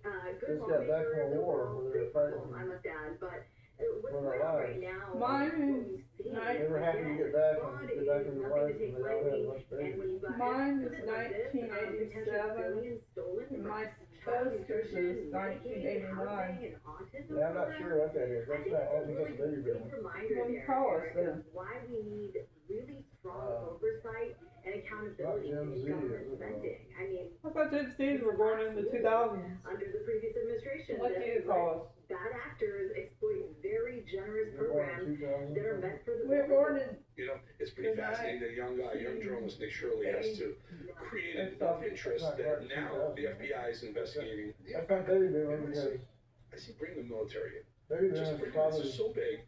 And were, you know, kid you from, not, yes, the taxpayers in Minnesota will pay for some of this, but the U.S. taxpayer will pay for a lot of it as well. that's what, Just mark my words on that. is it probably called women These in? Somalians who are illegal and who are I legal, forget. because I have a hunch there's a For good amount of people who are 1987 illegal. and 1989, that's the year we're born. Well, look, I Yeah, think, that'd be wrong. we're looking at the country's What biggest do you Somali call us? American You don't enclave know? there. I think some 80,000, if I'm not mistaken. December But 1st, we're looking at a 1987, future and my program, sister's and March beyond that. I 21st. think the original I just can't remember right 250 now. billion for feeding our future. In that case, that was just the tip of the iceberg. Now You we're can't seeing charges remember? in multiple programs. What There are you call prosecutors it? who are saying half of 18 Oh. billion in funds could be I don't know if it's in compromised. here or And not. that's just an unconscionable You number. look it up So I on think the phone. this is I don't know what actually a to win use for the Trump the words administration with that. and this FBI. Well, if we're not called baby boomers, then we're just called something else, Because right? he's got his own problems right now with spending. But start in on baby general, boomers. what I've seen this administration do is surging resources to try to We're keep not this baby all out boomers, what- effectively. And when you look at Trump's call? leadership here, he's been calling this out pretty loud and clear. I'll give credit where it's due. Minnesota became a hub for this under very weak Democratic oversight, and his focus on fraud prevention and immigration enforcement is pragmatic here here too. And that's just what generally most Americans want. I mean, remove politics from this for a moment. And everyone agrees we need to protect taxpayers and ensure that aid goes to people who truly need it, not to shell companies and lavish lifestyles. The immigration angle you also mentioned is very important. And I think it's Generation X? Is that what we're called? While not every Somali American is involved, I mean, far from it, okay? The fact that many descendants are from that community genuinely highlights risks in unchecked resettlement programs. I mean, we welcome legal immigrants who assimilate and contribute to our society, but fraud like this, it just is unbelievable how quickly it erodes trust and burdens fellow citizens. There were, you gotta watch this video, folks. I know you have, Rita, but there were child care centers, and within yards of each other with no children in it. And by the way, they taped all the windows so no one could see in. How long has this been going on? The gross incompetence by anyone who's supposed to have oversight of where this money is going, they should all be prosecuted, not just thrown out of their jobs, prosecuted for fraud. Tim Walz should be prosecuted. He was warned, he was told about it, he ignored it. Why do we never see a politician, especially a governor or a high-level senator, a U.S. congressperson, why do we ever see them held accountable? I really wish we saw this across the political spectrum. I don't care that Governor Tim Walz of Minnesota is a Democrat, but this is more than just egg on his face. This is a responsibility that was abdicated. I mean, his team spotted red flags years ago, but they dragged their feet on this because also they feared backlash, and that is just not leadership. It's putting Generation X. And the way I see it from That's what it is. center right point is that tough enforcement without scapegoating is possible here. But you can also have zero tolerance for waste, it's for the fraud, 2000 and abuse. era people, right? A broader lesson here, right? This ties into national priorities. I mean, things like what the Generation X and the millennials, are they the 2000s? programs, just like securing borders. In the 2000s, right? About what President Trump wants from the federal level, this peace through strength abroad, mirrors strength at home. Succeeding the baby boomers going from reform systems so that this 1965 to never happens again. Very quickly, it strikes all the That's boxes of America First movement. you were born after that. You have immigrants that fail to assimilate. Maybe you have illegals also amongst them. The waste, fraud, and abuse that is just rampant in Democratic strongholds, Minnesota being one of them. And then you have a governor, a Democratic governor, who's turned his blind eye to that while he's trying to run for president.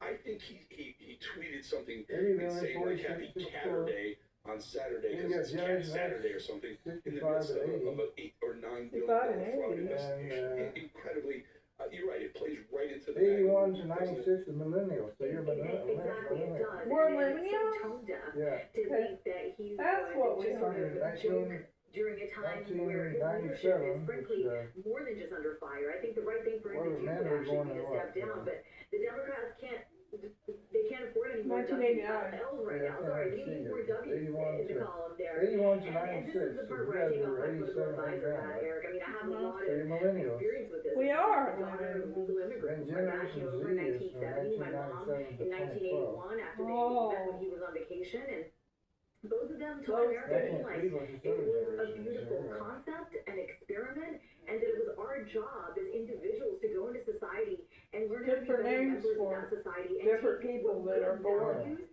2010 to 2020 this country and also take Alpha? society as well. So they have different names for it, right? Again, the public square, and say we're gonna strive to make you're this a place a millennial, more perfect union, which is exactly what our founders wanted, right? Now you see a lot of And immigrants Gen coming Z, through, what year is not for wanting to Gen learn Z? English, believing that they can just all they need to do 1997 is to work here, 2012. send their money 2012, that's Gen Z? hide behind politicians like Elon Omar and Tim Walz. How old are Give them they? free reign to act the way they want. Rena, I gotta go. Appreciate your time.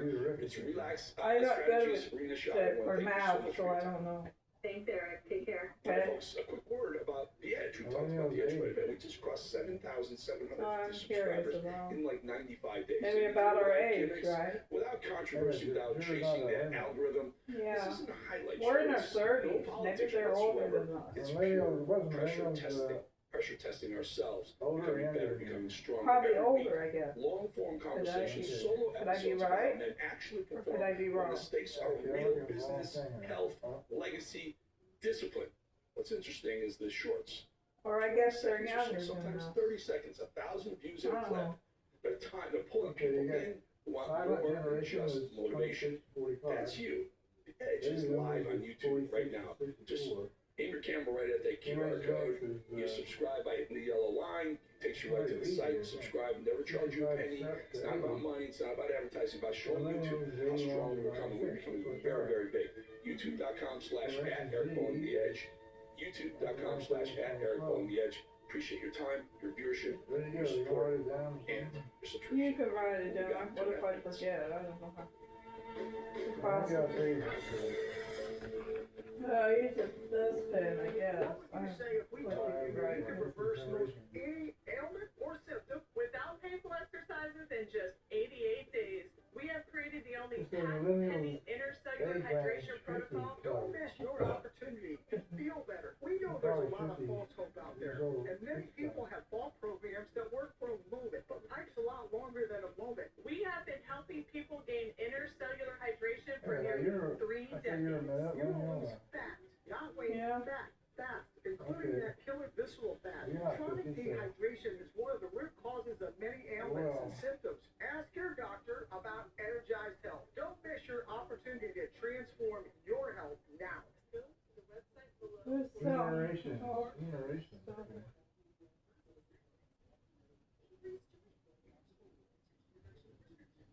Side effects for the healthy stuff. There's so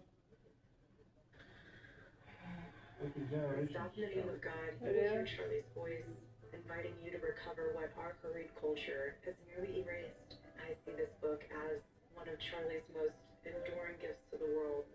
This was his final message to us, writing the final words to the book only days before he was murdered. The truths written in this book are not bound by time. They will outlive us all, like the legacy of Charlie's faith.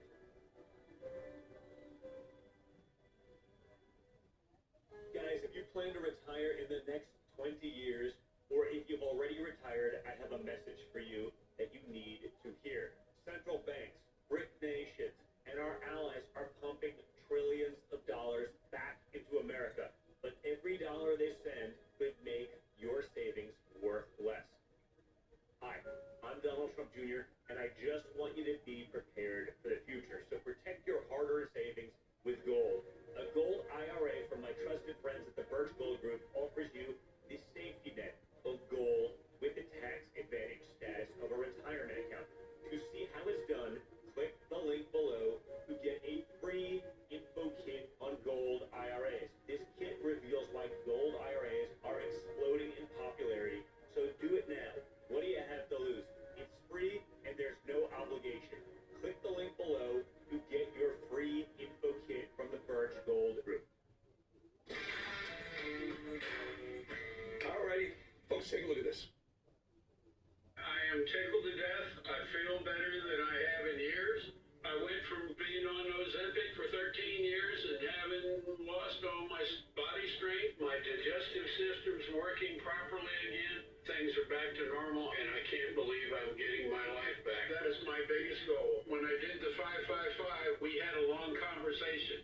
You told me that you could help me, and you have. Thank God, brother, that we got connected, because now you're going to live a long, powerful life. I'm finally off of it, and that's what I wanted to do. Well, 2025 coming to an end. A lot of people are jumping back on extreme diets or even medications like Ozempic, Wegovy, and others to try and lose weight. Here to tell us why that's not the right answer, founder of Energized Health, John Jubilee. I think it's so important to point out, John, that these GLP-1 drugs, Ozempic, Wegovy, what's your now? the minute you stop taking them, 38. you gain weight back, right? What years later? Well, actually, you gain that fat back. But your muscle is gone forever. Right. You gain your fat back, but your muscle is gone forever. So with people lose Bulimia. 10, 15, 20, 30 pounds Bulimia. of solid muscle, Trying to that's say going to it be right. gone unless somebody, like that gentleman, 13 years on I his can't Ozempic. talk it And pronounced why did he right. hate it, Eric? Because he No, lost all of his no. strength, because he lost all of his muscle. No. So, of course, as you know, at Energize Health, people gain 10, 15, 20 pounds of solid muscle. So this guy got his life back, got his health back, pretty much and got his muscle back. Bulimia. So, long-term solution, guys, that doesn't have any negative side effects. That's a really important point. And you know what happens? You see people that are on Ozempic, they get the fast weight loss, they lose the fat, they lose the muscle, and they've got Ozempic face, Ozempic butt. And then when they stop, you're right, it's just the fat comes back. It takes forever to get the muscle back. That's incredible. So how does intracellular hydration replace that type of transformation? 55channel.com, right? So number one is, look, all we need is a good metabolism, right? So Ozempic, instead of giving you a good metabolism, it just takes away all of your desire to eat. So you lose your healthy appetite. And you're supposed to eat to live. You're supposed to eat to be strong. Food is fuel. So food is a good thing, guys. Eating is a good thing. Appetite is a good thing. It's all about having it in the right way God designed you to have it. So hydration, you're basically reset like when you were 17 years old. So you've got a healthy metabolism, you got a healthy appetite, you build your lean muscle, you build your healthy hydration, and this is the perfect time for you guys, by the way. Listen, everyone sets New Year's resolution, and we all do the same thing. We do it for 2 or 3 weeks, and we fail. So can I just encourage everybody, why don't you set a last resolution? Let 2026 be the last New Year's resolution you've ever set. Set it and say, look, no, this year I'm going to get healthy. Don't say you're going to lose weight. Say I'm going to get healthy with the side effect of losing my fat, gaining my muscle, gaining my hydration. I'm going to spend $5 and go do this 5-5-5 challenge. Guys, if you'll just spend 5 days with Chelsea and I promise it will change your life. And if you want to know what your measurements are, spend $99. You can spend $99 on a device that'll measure everything for you. You'll get to spend some extra time with Chelsea and I. But I will make you a promise. This will be the last New Year's resolution you ever make. If you'll just come and join us on a My 555 challenge, January 5th. Challenge, Everything's a 5, Eric. You join us on the 5th. It's My 555 challenge.com, guys. If that's $5 or $99, but it'll be the last New Year's resolution that you ever make if you will take this action step. Very good. John Jubilee, always good to have you. And again, those New Year's resolutions kicking in it's right legit. At the right time. January 5th, 555 challenge. Probably Thank you so much. Thank you, Eric. Sounds legit to us. All right, Might folks, work. Whitey, Unfunny Weasel Jimmy Kimmel decided to deliver a Christmas message to the UK about so-called tyranny happening right here in America, because Jimmy hates America, and because apparently people being arrested for just posting their opinions online in the UK, apparently, well, that's not tyrannical to the likes of Kimmel. I honestly have no idea what's going on over there. I do know what's going on over here, though, and I can tell you that from a fascism perspective, this has been a really great year. Tyranny is booming over here. You may have read in your colorful newspapers, my country's president would like to shut me up because I don't adore him in the way he likes to be adored.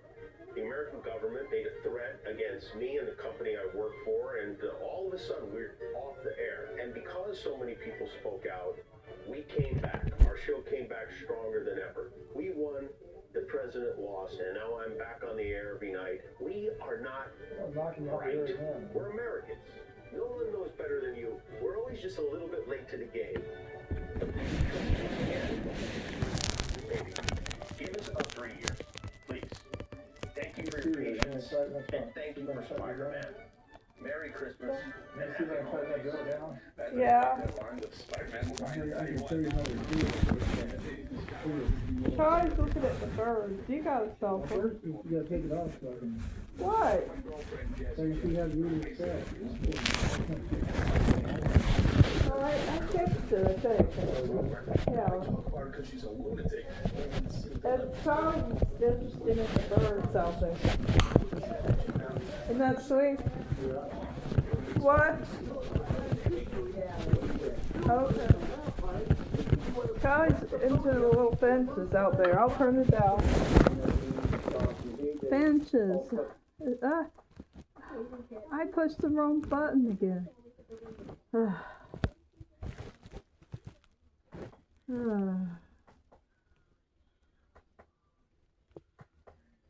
It's on two already. Oh, it is? That's what it's at. Okay. This tab. Alright. And then close the door so yes. Okay. President Trump still talking. He's done talking, but Charlie's in there. Looking at the fence. And so that's what we do at MAGA. I represent MAGA. My dear Jeff, you just play your words, and your words are lunatic enough to realize, people in Texas should realize, don't vote for that woman for senator. Or anything else. Dog catcher you. One more. When he's not busy running for California governor, the biggest joke ever, by the way, in Congress, Eric Swalwell, is already calling it on behalf of Democrats, as we already suspected. If Democrats happen to win back the majority of the seats, they'll go right back to their lawfare handbook, because putting forth actual policies clearly never part of the Democrat plan.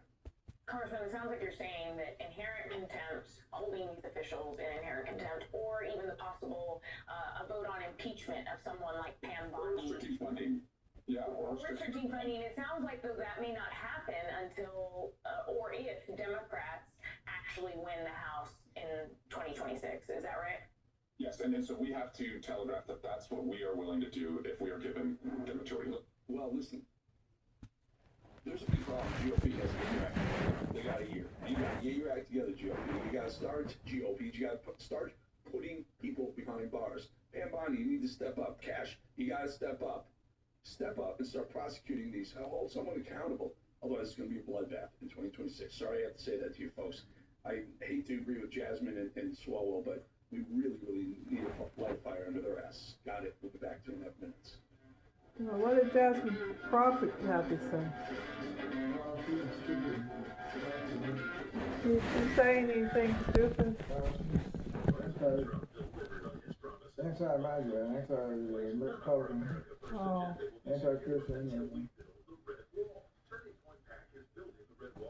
He says some stupid things.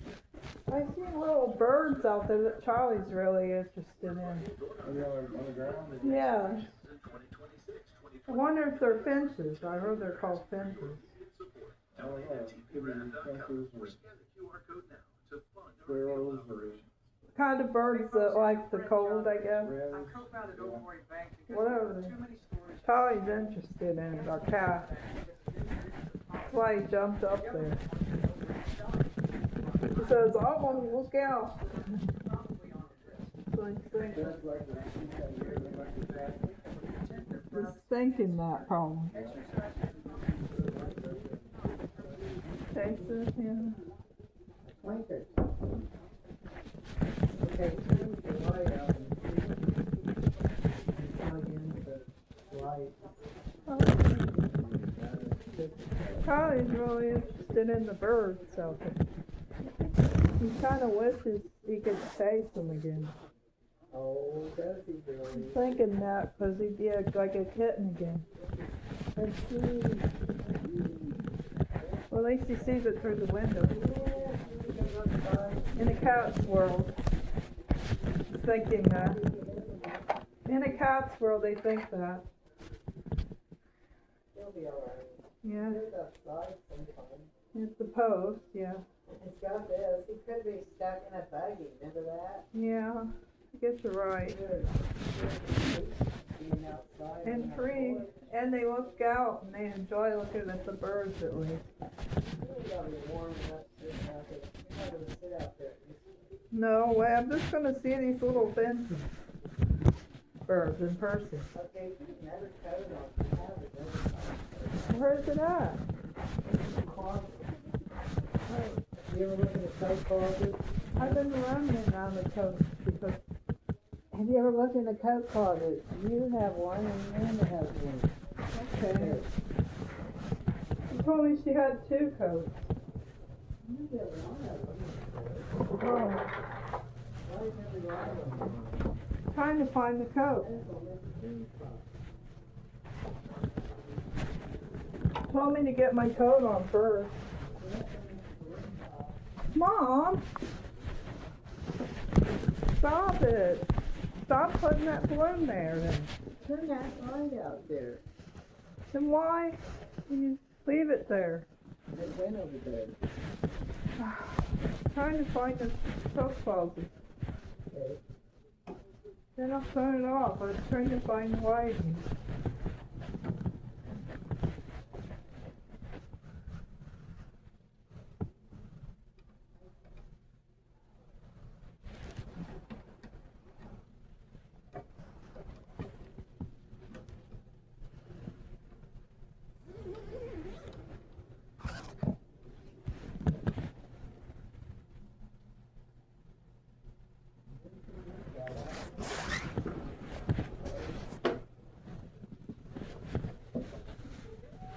Crispy?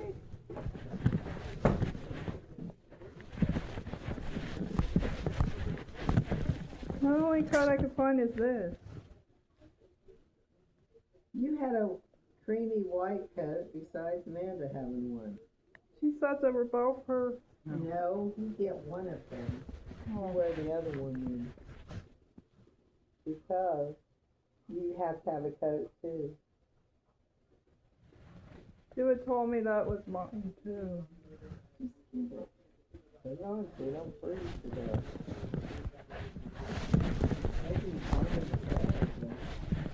They both fit her, that's why.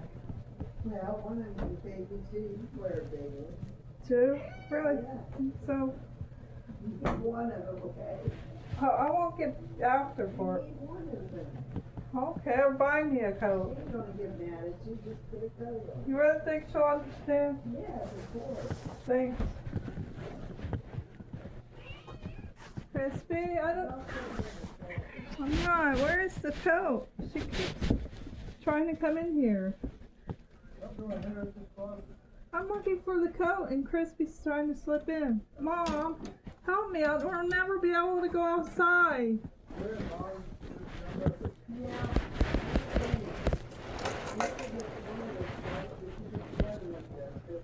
Well, I found a red coat in here.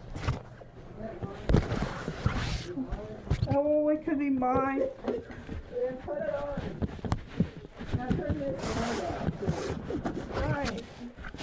It's tossing me around. That's okay. Yeah, but I don't like it sunny now. Oh, That's not far. I can't be outside and see the birds, but Crispy went in the closet. Oh, yeah, man. No. She slipped in there when I was trying to look for a coat.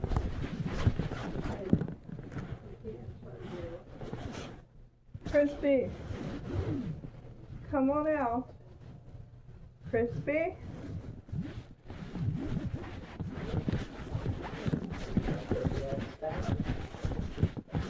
I guess she's okay there. There's a plastic bag in there with kids in it. Oh, That burger high. what do you mean? I don't want to get in the plastic bag. Well, where's the tree? Oh, take that. Get her pissed. Go ahead. Bring it over to her. It worked. Come on out.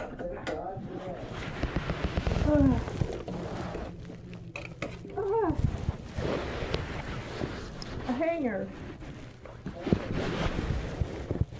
No. Well, she was trying to get in the closet again. There. You get one. Wait a minute.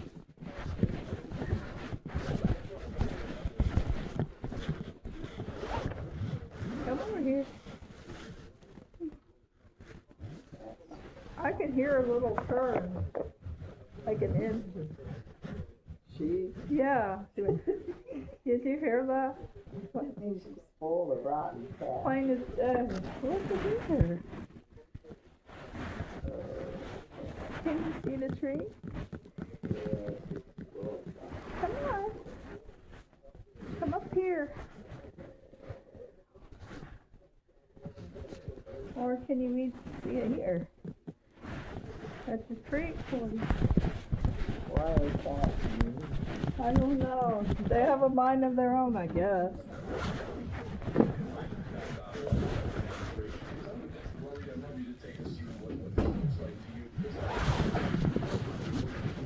The fence is still out there, Charlie. Here's the for you. They've always said we're in a war against the West, so the West continues to attack Charlie, I know you're interested in these little birds. feels more aggressive to I know what they look like in person. They're everywhere. They're everywhere. There, I hope you get the treat.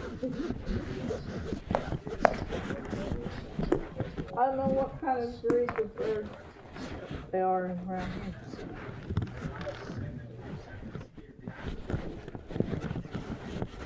Did you get your treat yet, Christy? Oh, she can't even see it. She's blind. Christy! I gave Charlie a treat. Come here.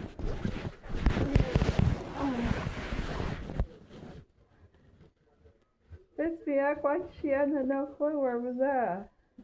And yet Charlie came out and watched her give her treat. So give him one. He already did. Where's Paula? I gave Christy one. Okay, Charlie. Doesn't look like I gave the two. Try to find your hat for your feet.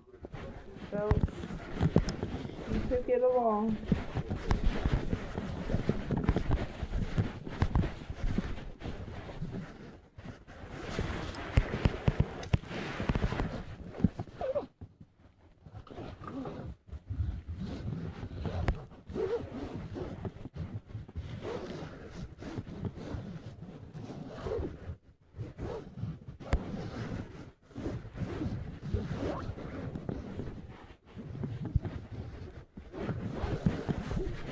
There. See? Flip over its head like this. I forgot how one of those. Okay, that'll do. Now Batman? I will. I will. I'll get to it. Wait a minute. Oh, where they at? Oh.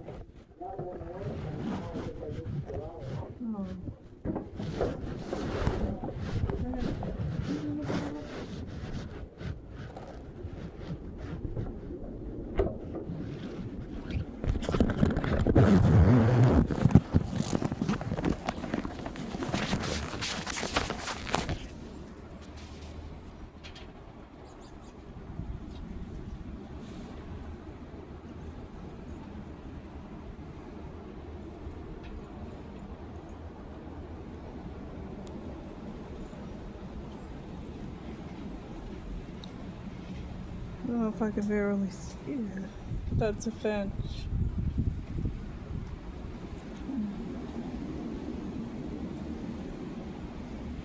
Let me see button up.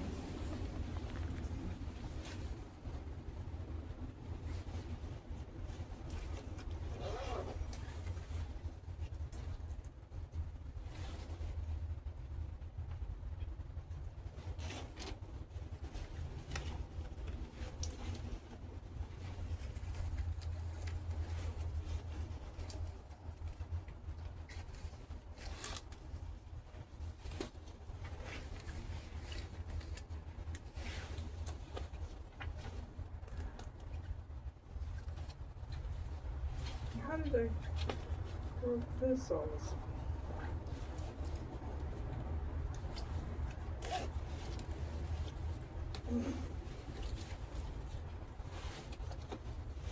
It's yanked or something.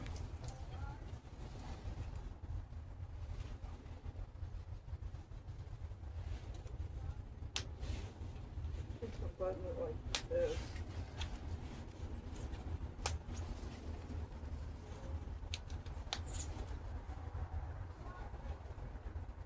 I don't like the zippers very well.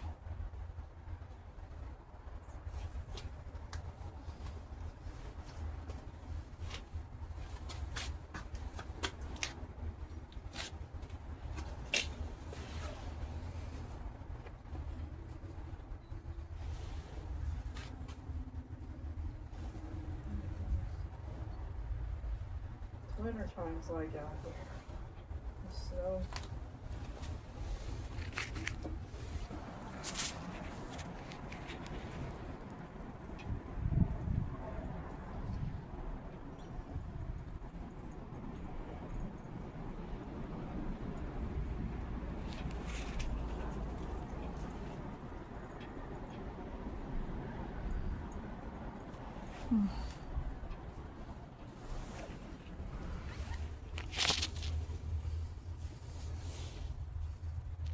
I have both fingers for the gloves.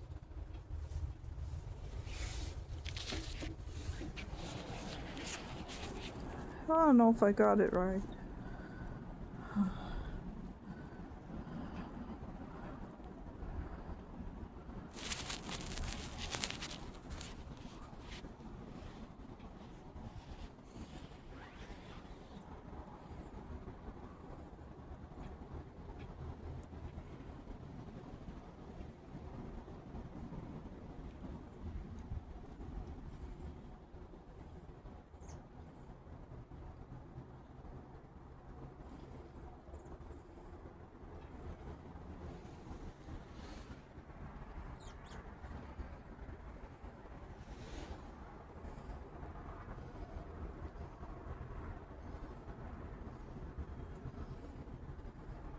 Fences were right over Dad's area.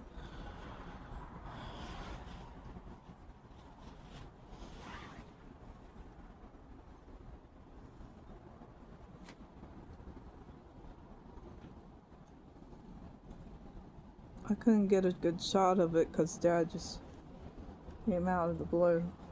I guess I will do it another time. At least I get snow.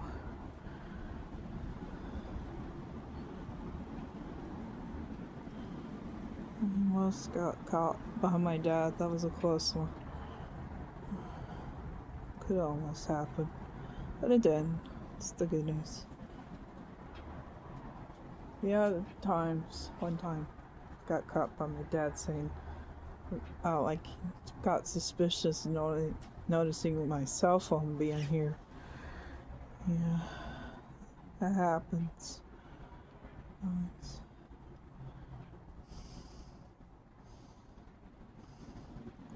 Calm down, though. Usually he would get real strict and say, "You're not gonna post it on YouTube, are you?" That's the way he talks. My own father. I can do what I want. Sometimes I can do it secretly without him knowing.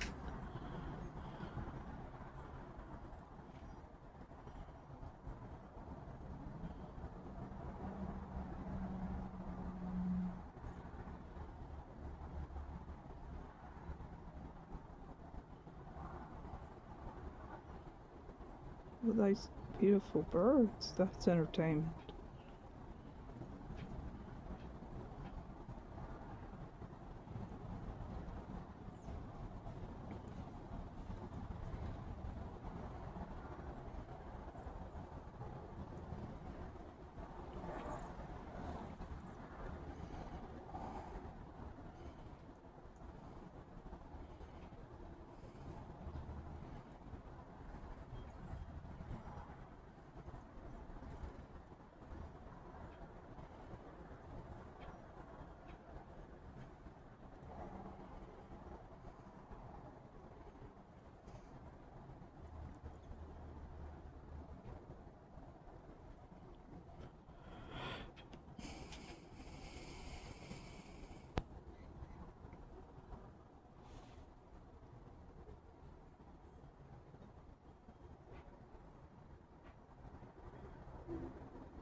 Are you getting into the mare? Christy likes the mug. Is Charlie still out there looking out? Let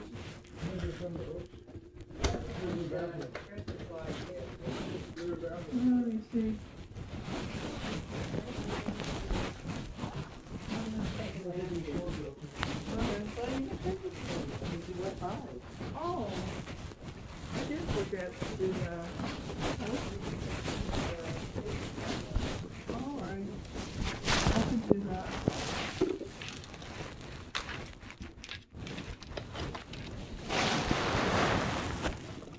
Here.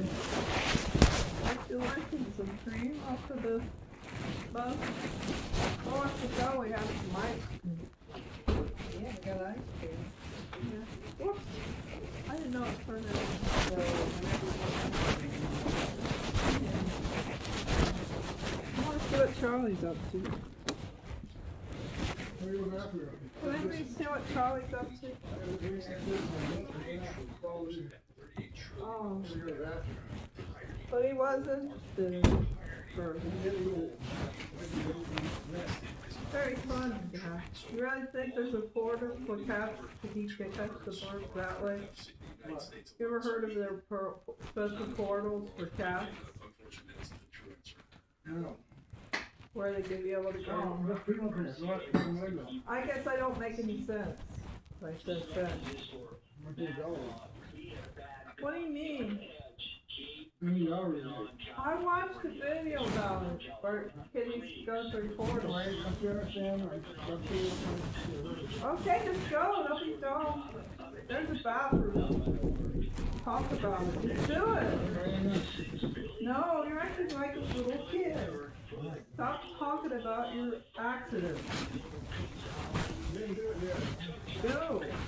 You don't deserve that much money, other than a freaking military individual.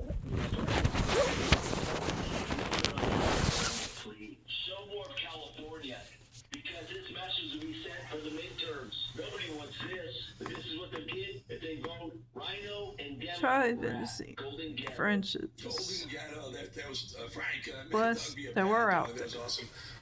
Those little birds. Here's the problem. You're wrong about the numbers. Not $138 billion. I'm reading this from an AI bot. California public pension debt, unfunded liability.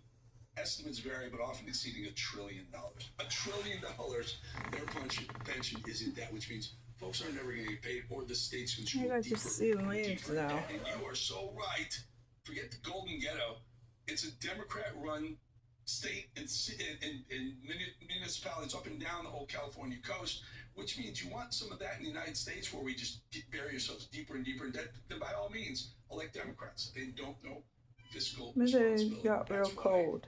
We are America first. That's why we're MAGA. That's why I'd love to see a balanced budget nationally. That'd be phenomenal. No one seems to be able to do that. Anyway, all right, folks. Have a great night. Good to be back, and we will see you again tomorrow. Warham's coming up next. Give us some more voicemails. We got a bunch to get through, and I will promise to get through a lot more. Thank you for them. Keep them coming. Warham up next. Bannon up next, and we'll see you tomorrow. Have a great night. Have a safe night.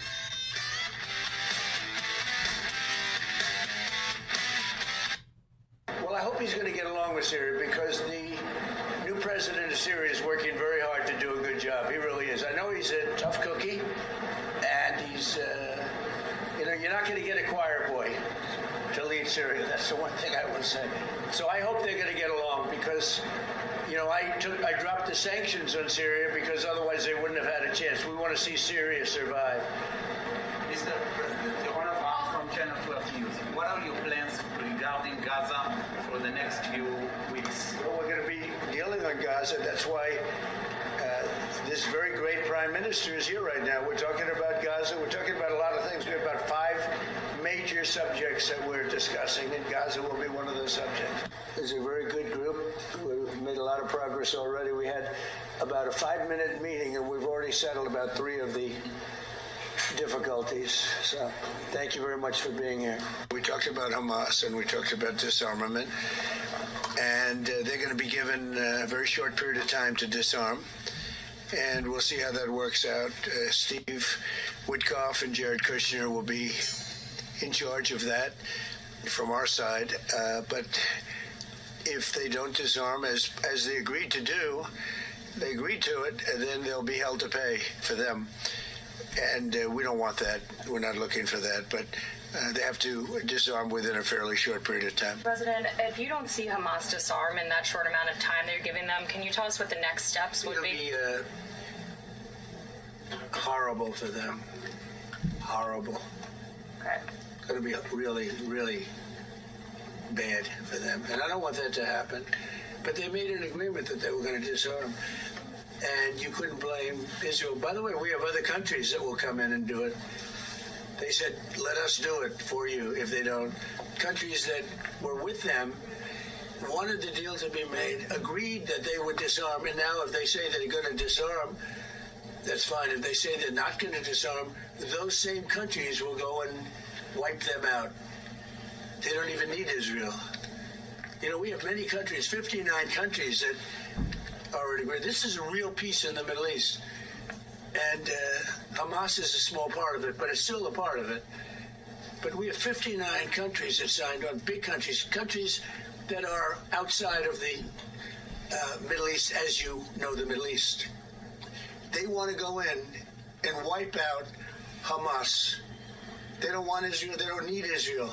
They want to do it because it's the right thing to do, because they were for the deal based on the fact that Hamas pledged, they swore that they were going to disarm. Now, if they're not going to disarm, those same countries will wipe out Hamas. Somebody said in the room, if you don't have Trump, you needed a proper combination of everything.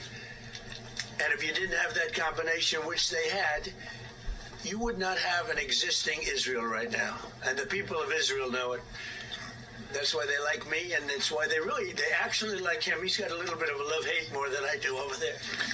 But you know what? Even the haters have a lot of respect for him.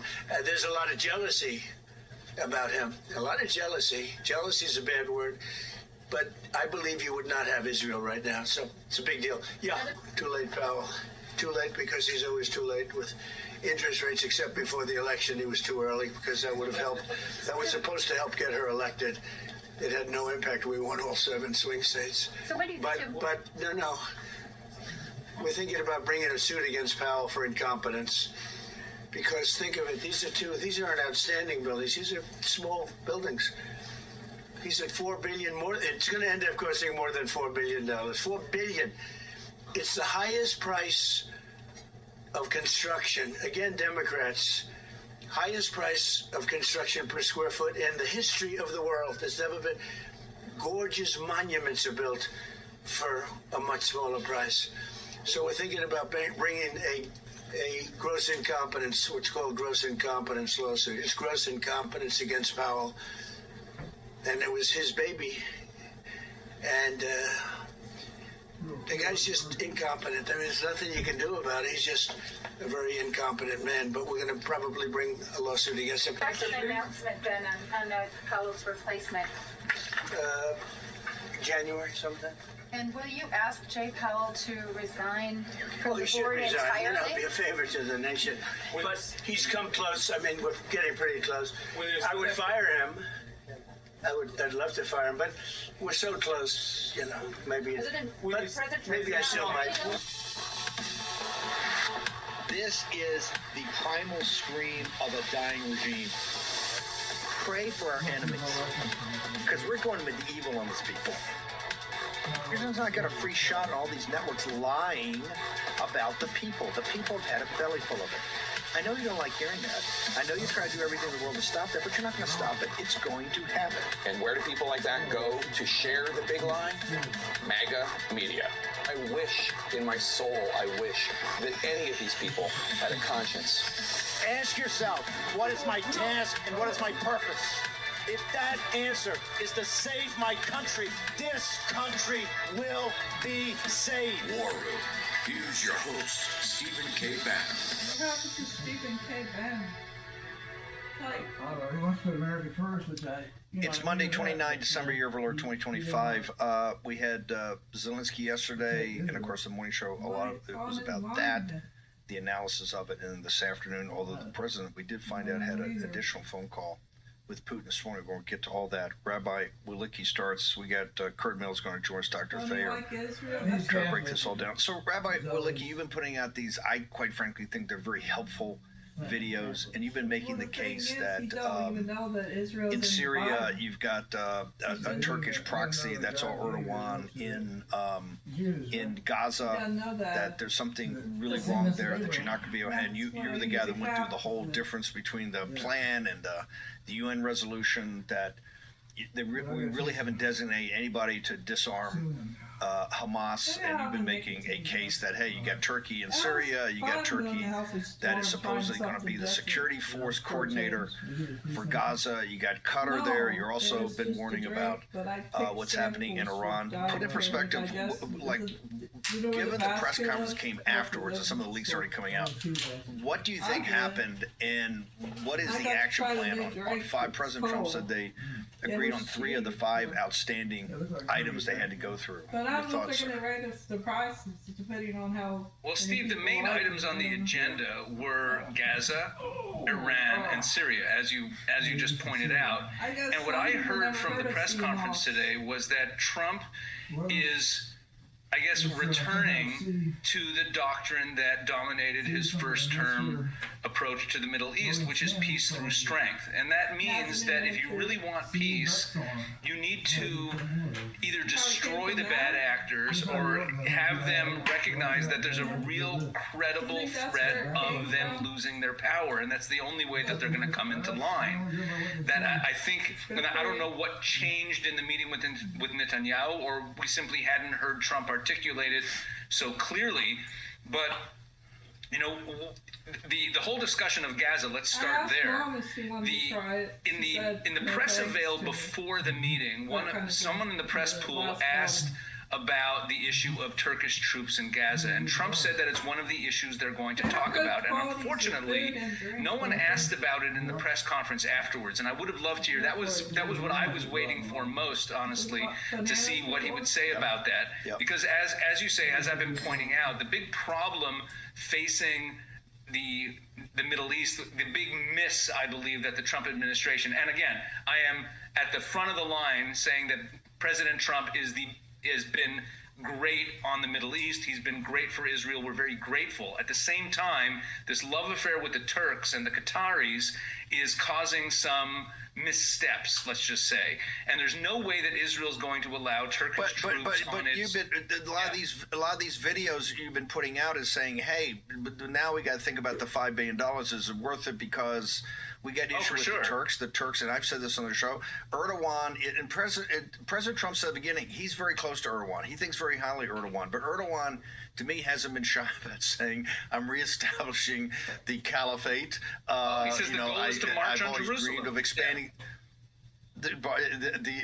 also the 2 holy sites. I mean, he'd like to get Mecca and Medina back in the fold as they had before World War I. So what he did say, that I don't know if it's confusing, because President Trump does a lot of this to make sure that nobody's, that he can always continue to negotiate and people can't get a steady grip. He made this comment about, and one of the things that I know you and others have been harping on is this whole issue of, at the end of the day, who is going to actually go in and disarm Hamas, right? It's not going to be Qatar. It's not going to be Egypt. You keep saying it's not going to be Turkey.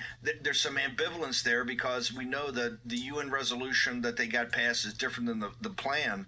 But he said today there are many nations over there. There are many nations, almost like they're volunteering to go in and disarm Hamas. Have you noticed that anywhere over there, or is that a President Trump misdirection play?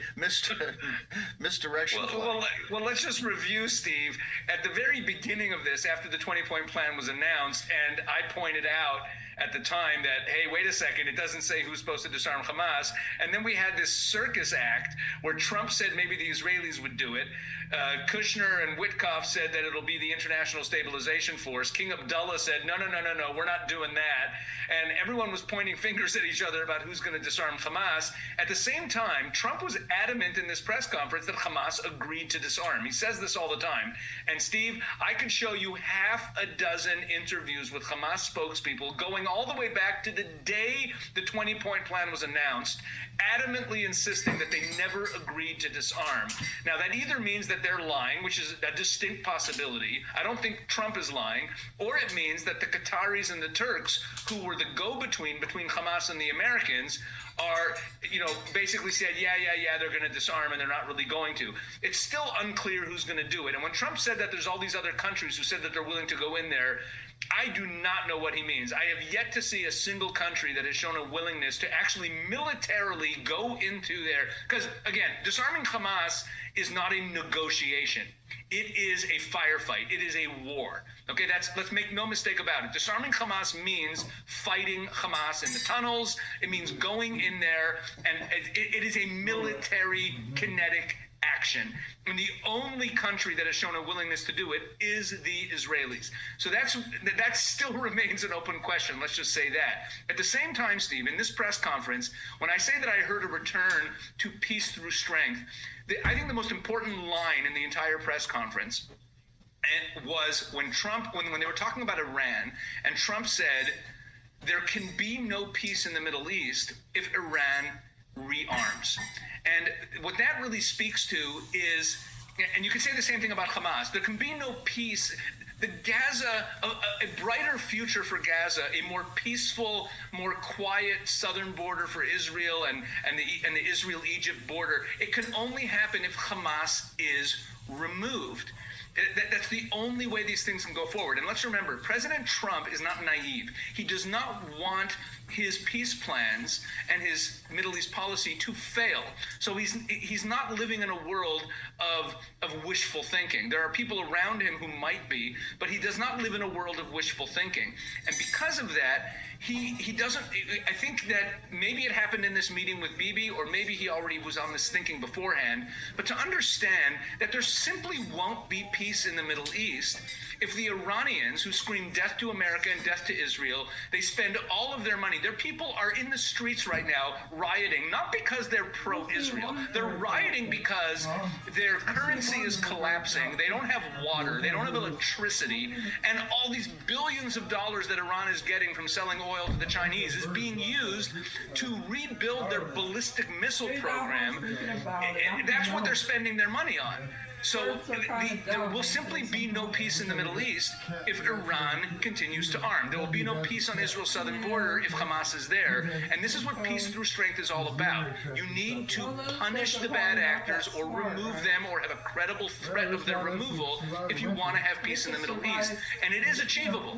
And I think that Trump is on the right track. I think that's what this is really about. I think that was the most important line in the entire press conference, because it was more about strategy than about a specific tactic that's on the table. So still, the disarming of Hamas is, I think there's a little bit of a shell game going on, pretending that it's actually an achievable goal without Israel's going in and fighting Hamas, which would look like the resumption of the war. Let's come back to that in a second. We're taking a short commercial break. Dr. Thayer's going to join us. Kurt Mills is going to join us, and we're trying to break all this down.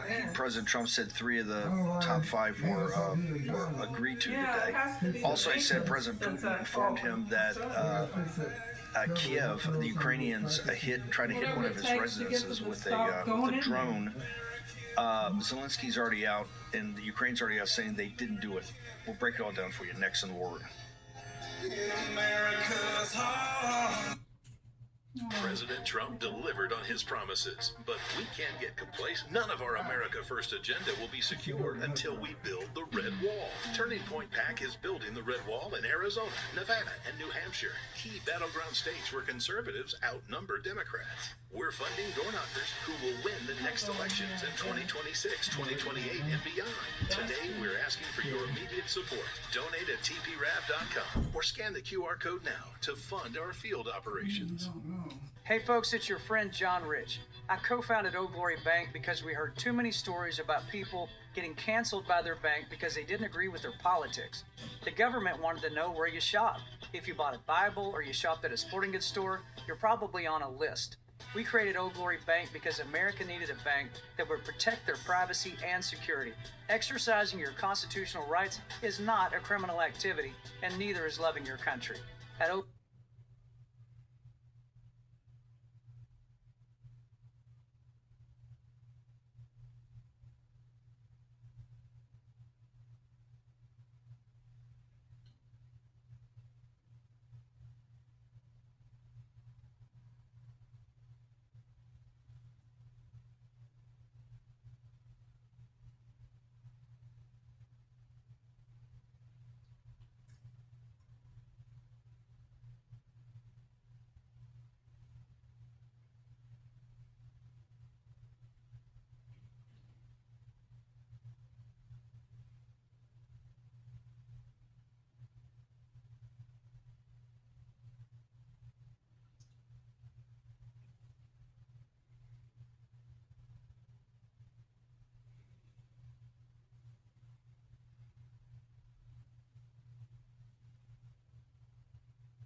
Psalm 91.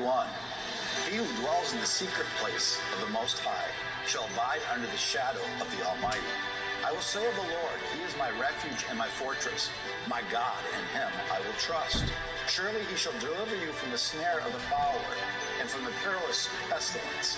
He shall cover you with his feathers, and under his wings you shall take refuge. His truth shall be your shield and buckler. You shall not be afraid of the terror by night, nor of the arrow that flies by day, nor of the pestilence that walks in darkness, nor of the destruction that lays waste at noonday. 1,000 may fall at your side, and 10,000 at your right hand, but it shall not come near you. Only with your eyes shall you look and see the reward of the wicked, because you have made the Lord, who is my refuge, even the Most High, your dwelling place. No evil shall befall you, nor shall any plague come near you, your dwelling. For he shall give his angels charge over you, to keep you in all your ways. In their hands they shall bear you up, lest you dash your foot against a stone. You shall tread upon the lion and the cobra, the young lion and the serpent you shall trample underfoot. Because he has set his love upon me, therefore I will deliver him. I will set him on high, because he has known my name. He shall call upon me, and I will answer him. I will be with him in trouble. I will deliver him and honor him. With long life I will satisfy him and show him my salvation.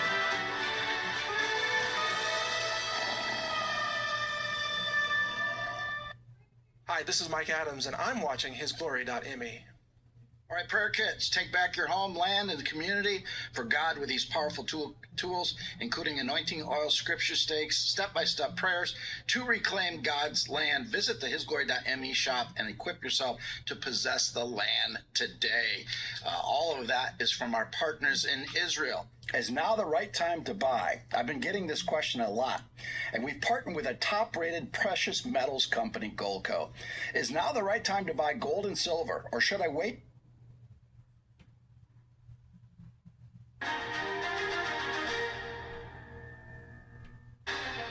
And we want to welcome all of His Glory Nation from east to west to north to south. Welcome to today's War Report. Happy Monday as we're getting closer to the new year. Speaking of new year, many cities across the country, or across the world for that matter, are actually canceling their New Year's festivities because of ongoing terror threats. So we'll keep an eye on that. The FBI just uncovered another one over the weekend. I believe this one was going to be in California, New Year's Eve. I believe Paris has shut it down, and multiple other cities and countries are shutting it down due to terrorist activity. Also, if you watched silver on Friday, it was just a record number, went to 79.25, and all over the weekend there was speculation of what's going to happen. Panic in banks led to many people believing that today would be a Black Monday, meaning that they're going to do everything they can to shut down that price of silver, and that's exactly what they did. Last night in pre-trading, it comes out about 6 o'clock, I think, Eastern on Sunday nights. You can see what the world is starting to do. And out of the gate, there was panic from the banks because it got up to almost $84 in pre-trade. And then since then, there has just been what they called a Black Monday, trying to move silver desperately back. As of the taping right now, we're at $72.93, coming back from quite a bit down, more than that. But many believe that is the last hurrah that they can do, and we're going to see a bounce back this week. And then going on to uncharted territories. Once you get past that 80, what's next? 100? Many analysts are saying 100 is next. I saw an analyst over the weekend talk about he believes it's going to be 500. So silver is got a long way to go up. Also, just breaking before the war report started, the United States struck inland Venezuela. President Trump was meeting with Benjamin Netanyahu to talk about that. He just gave a brief update, didn't get into specifics, but sources say that was the first strike inside, on ground in Venezuela, taking out a facility. So this is going to get heated up. There's also calls, whenever you see Vladimir Vladimir Putin put on his military garb, if you will. Things are getting serious in Europe, so that's getting serious. You know, they want to do a World War III, so we have to pray for peace. Pray for peace around the world because it is a tipping point. The deep state is in chaos. They're losing their grip. The financial system is about on the brink. What you saw again in pre-trading last night, almost $84 silver. Yes, it's down back to $72.93, but think about it. It's $73. That is telling you the banks have no more control. And that's part of this overall financial reset and also the deep state losing ground left and right. All right, I think that's the updates. We'll tell you if there's any breaking news coming, but we'll get into the news feed. All right, this is what I was referring to just before coming on. This is President Trump with Benjamin Netanyahu on the strikes inside Venezuela. Let's listen. Can you say anything more about the explosion in Venezuela that you mentioned in the radio interview? Did the military do that? Can you share any details? Well, it doesn't matter, but there was a major explosion in the dock area where they load the boats up with drugs. They load the boats up with drugs, so we hit all the boats, and now we hit the area. It's the implementation area. That's where they implement, and that is no longer around. Is that the only strike that the U.S. has done? I don't want to comment on that. This impacts Iran as well. I was told from some Israeli generals over the weekend, activity with Iran is heating up. Remember, Venezuela was helping, Iran was sending money into Venezuela. It's all connected. So the whole house of cards in Venezuela is about to come down, including, as we said many times, the 2020 election. More and more of that's coming out. And this is why what the next news story is so important. The Senate. This is Mike Lee. It's from Eric. Breaking. Senator Mike Lee demands the Senate pass the SAVE Act immediately, requiring citizenship to vote after it was confirmed Minnesota let one voter vouch for 8 migrant voters. It passed the House in April. The Senate should send it to the president. Let's hit the show more. For a signature ASAP. Remember they told us years ago, oh, they will never vote. They'll never vote, the illegals. And now we're seeing they were voting and voting in record numbers. That was the plan all along, to have a one voting class, illegals. All right, this is getting deeper and deeper in Minnesota and Minneapolis. This is Dutch. This is a restaurant in Minneapolis called Safari. It seats 35 people, claimed to serve 18,000 meals a day to hungry children. The federal government paid them for every single one. The children didn't exist. The meals didn't exist. The money did, and it's all gone. This is just one piece of $9 billion Medicaid fraud in Minnesota, the largest in American history. Today, I'm publishing the whole investigation, the fraud, the cover-up, the whistleblowers, all who were ignored. All right, so there was a private investigator or a journalist uncovered more over the weekend that has gone viral. We'll be showing you this, but many are now saying this is the biggest scandal, not just in Minnesota, but in the history of the United States. And they say when they uncover California, it will be worse. All right, Colonel Douglas Macgregor, Ukraine has purportedly attempted to attack Putin's residence. This is coming on the heels with Vladimir Putin, as I said in the opening. He was in his military dress. When he gets in his military dress, that means something big is about to happen military-wise. And then this is reported by Colonel Douglas Macgregor. They're going to do everything to try to create World War III. We can't get involved. All right, this has been played before, but I'm told this is getting more intense behind the scenes, including some people that you've seen on His Glory Take 5 who have addressed privately with me these same concerns about Pam Bondi. All right, Pam, I have reviewed over 30 statements and posts saying that essentially the same old story as last time. All talk, no action, nothing's being done. What about Comey, Adam, Shifty, Schiff, Letitia? they're all guilty as HE double hockey stick, but nothing is going to be done. That we almost put a Democrat-supported U.S. attorney in Virginia with really bad Republican past, a woke rhino who was never going to do his job. That's why two of the worst Dem senators pushed him so hard. He even lied to the media and said he quit and that we had no case. No, I fired him, and this is a great case in many layers. Legal pundits say Lindsey is a really good lawyer and likes you a lot. We can't delay any longer. It's killing our reputation and credibility. They impeached me twice and indicted me 5 times over nothing. Justice must be served. President Trump is right. As Peter Tickton was on with me a couple months ago now, said if justice doesn't prevail, people don't start going to jail for this, we've lost our country, and they're going to come back harder at President Trump and people close to President Trump the next time. He has no choice. General Flynn was saying the same thing over the weekend. All right. This is the journalist. This is Wall Street Apes. So Nick Shirley exposed one building in Minnesota that had 14 Somalian immigrant-owned healthcare companies. They found another building that had 22 Somalian healthcare companies in one building. Listen to show more. There's one building that has 14 Somali healthcare companies at the same address. There's another building in St. Paul that has 22 Somali healthcare businesses at the same address. The government knows about this. He explains the Somalians use the same business names and addresses for multiple different types of healthcare fraud. This is a kind of maddening thing. If you have a daycare, so you should have adult daycare, and then you have childcare, then you have healthcare. A lot of these same names keep coming up on all these different types of businesses. Then, of course, we have the transportation. A lot of them, same names appear, a lot of the same address. It's all fraud and money laundering our tax dollars in every way possible. These businesses are literally using the same names, same addresses to scam multiple different industries, and Democrats keep sending them our money. People are calling for Tim Walz to resign and go to prison. This is absolutely getting deeper and deeper with no end in sight. A reporter there has done more to do to show the fraud than our Department of Justice. All right, remarks just in. Elon Musk says Minnesota Governor Tim Walz is a traitor and guilty of hiding vast fraud.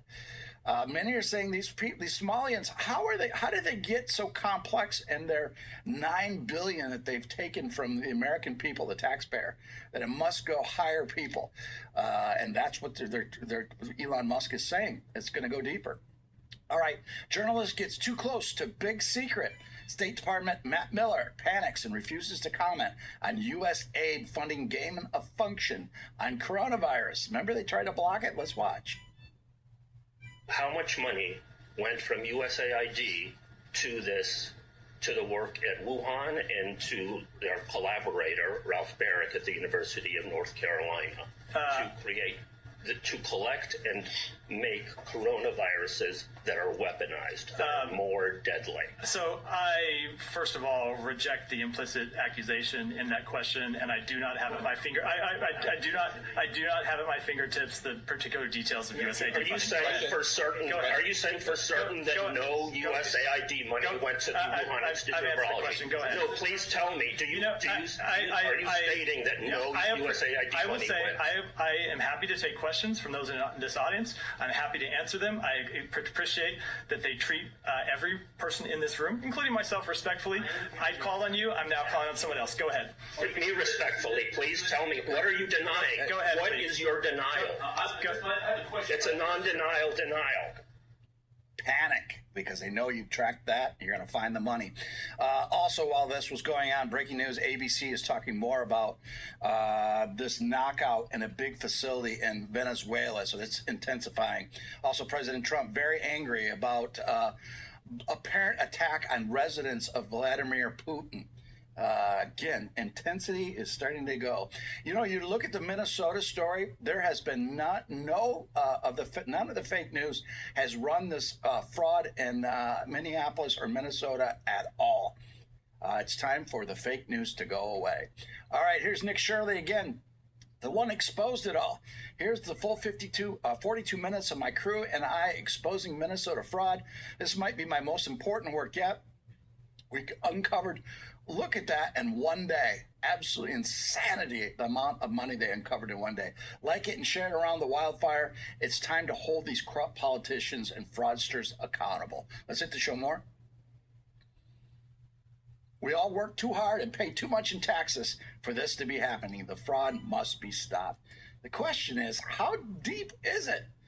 In every state, we would be naive to think it's just Minnesota and California, especially the blue states. Look into Michigan, look into New Jersey, all these states, even the red states, you know there's fraud, waste, and abuse as well.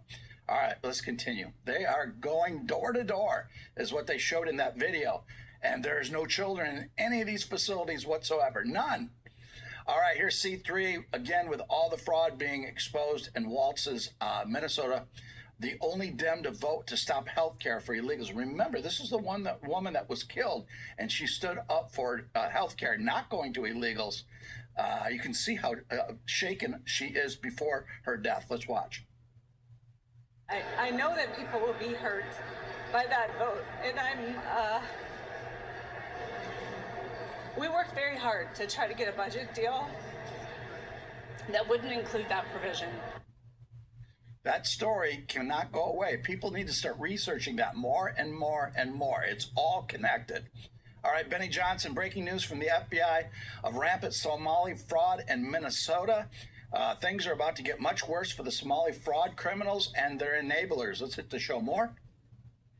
I just spoke with a senior FBI source who tells me that the agency has surged investigative criminal units into Minneapolis and predicts public takedowns of Somali fraudsters soon. The officials told me that they're keenly aware of Nick Shirley's investigation, and it tracks with ongoing FBI criminal work in that area. Billions in stolen federal dollars through fraudulent businesses. These serious federal crimes, which may result in severe fines, decades of prison sentence, and potential deportations. The official directed me to the recent 78 criminal indictments against Somali fraudsters for stolen COVID payments as an example of what's to come.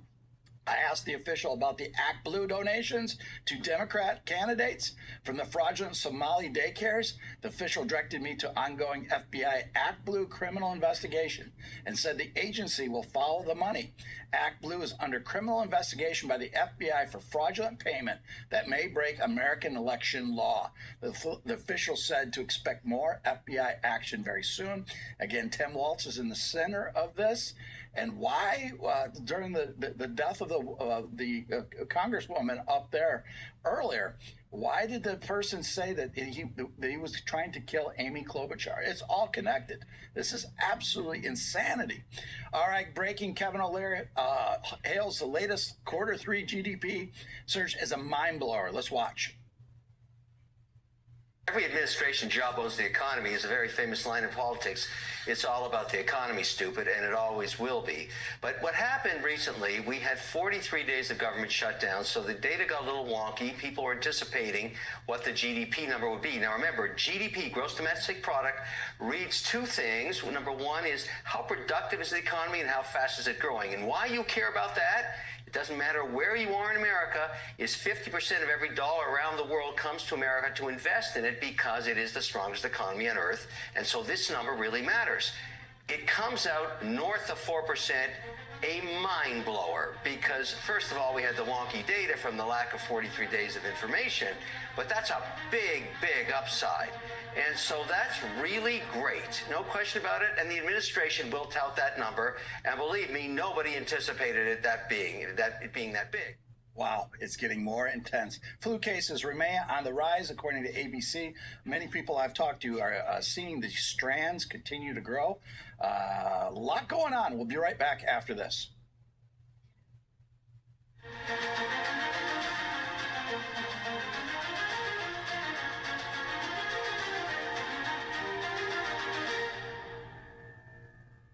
Your money is vanishing faster than ever before, and no one is coming to save it. But helps flush away nasty parasites. Not many folks know this, but 9 out of 10 people have a parasite, just as intestinal worms. This is gross for sure, but it's a big problem not enough people are talking about. From eating contaminated food to kissing your pet, it's too easy to contract a parasite these days. The natural ingredients in Cleanse 24 can help flush out those parasites. This can promote smooth digestion, vibrant energy, and could even help with healthy weight management. Folks who take Cleanse 24 have noticed more regular bowel movements, less gas, and reduced bloating.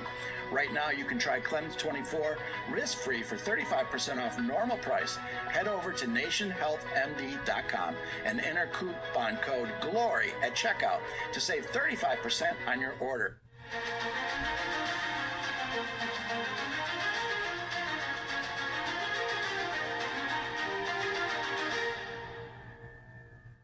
His Glory is hiring in Mount Pleasant here in Texas for multiple positions, including producers. So head over to hisglory.me/careers to learn more and apply.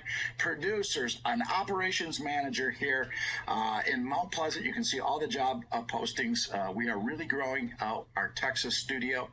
So you want to help us get to 1 billion souls. We're looking for the dynamic team. It's not a 9-to-5 job. It is an adventure. We are all called for one thing, to reach 1 billion souls, and we need to be united for such a time as that.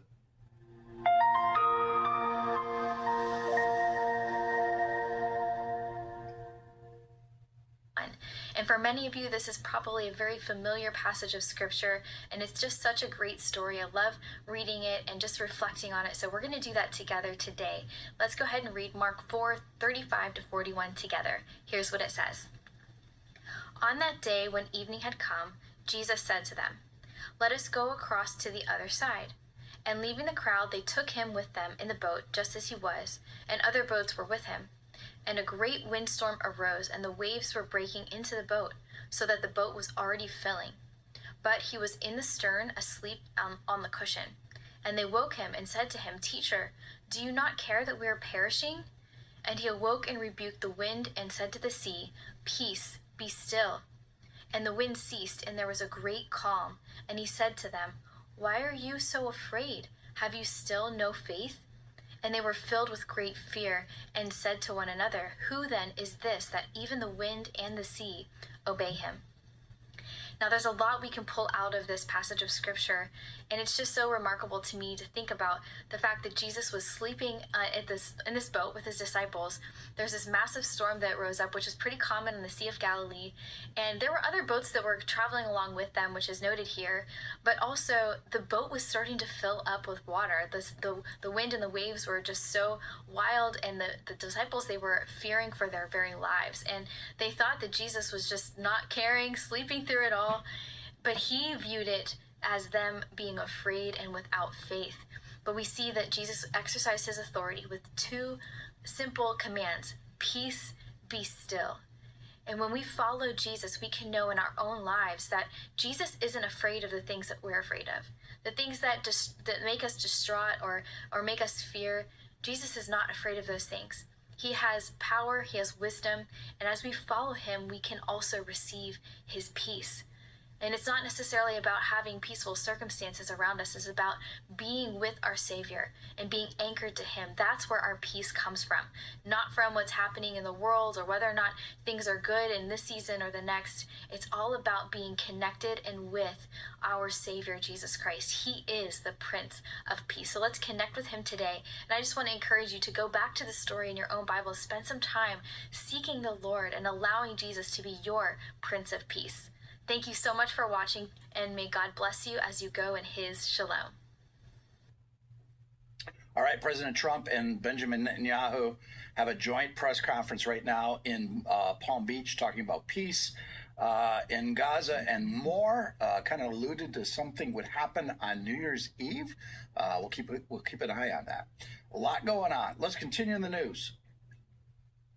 FBI foils New Year's Eve terror plot by pro-Palestinian group in California, according to officials. I believe that's from the Western Journal. That's at least the 3rd one that they've been stopped here in the United States. And again, there was a couple in Paris as well. All right, Bridget, a University of Washington law professor Jonathan Turley calls for House Oversight Committee to haul Tim Walz in. Let's watch. We have to be able to hold people like Walz to account. If you burn $1 billion through sheer negligence, just blind recklessness, then there's got to be some accounting. You've got to appear and answer for these questions. So do you think Walz will actually have to appear before the House Oversight Committee? I think he might.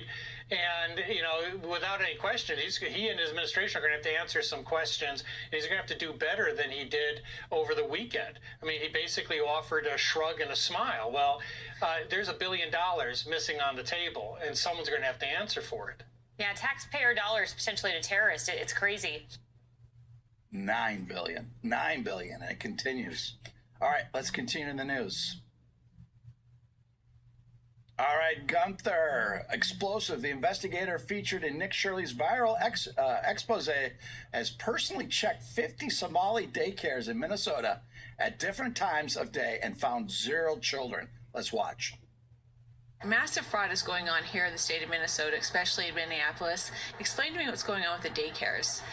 So one of the things that I've noticed is there's an exceptional number of child care centers that are set up mostly in Minneapolis, but also in St. Paul. And I said, wow, how many kids are there in the Twin Cities? Some of them are by my office, and I would watch, and I said, well, there aren't any kids there.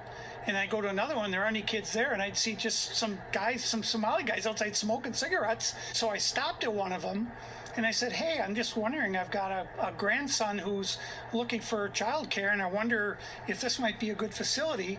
And they said, no, we're all full. And they had the door open, and I looked, and there were no kids. There was like a couch and a table with a couple chairs. And I said, well, are the kids out back playing, or what kind of place is this? And the guy said, you go. And he almost pushed me out the door, and then he followed me down the street to my car. And that's when I said, wait a minute, there's something going on here, and that's got to be maybe 5 years ago.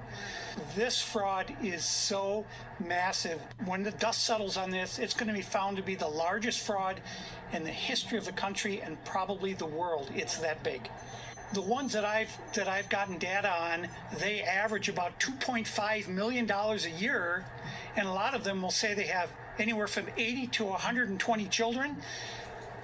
I've been to literally 40 or 50 of these childcare, and there never has been a single child at any one of them ever. Morning, afternoon, evening. Some of them say they're open till 10 o'clock at night. I go there in the morning, I go there in the afternoon, I go there at 9 o'clock at night. Nobody. There are no kids there ever. Wow. It just makes you wonder how long they thought they could get away with this. It's time for justice. American people have had enough. All right, Charlie's voice rising. Don't let the Minnesota fraud circus pull your eyes away from the real bombshell. Obamacare is now tied to $47+ billion in missing outright fraudulent money in just 1 year. Let's hit the show more. That's the game. They shoved Tim Walz into the spotlight to distract you while Obamacare laundered and quietly bankrolls the DNC and the Uniparty, especially now that U.S. aid has been cut off.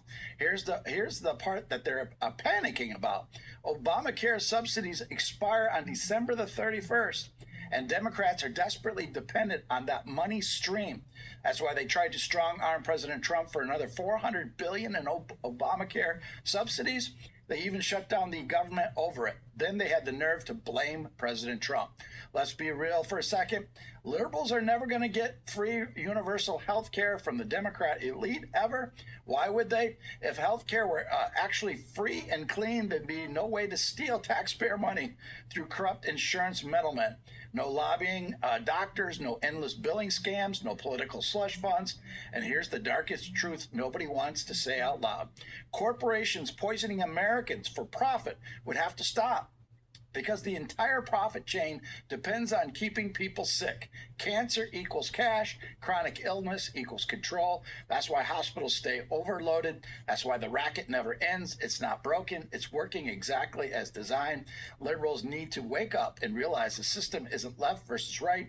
It's the elite versus everyone else. This corruption is hurting all of us, and the only way to stop it is when we finally refuse to be distracted and hold people accountable, go to jail.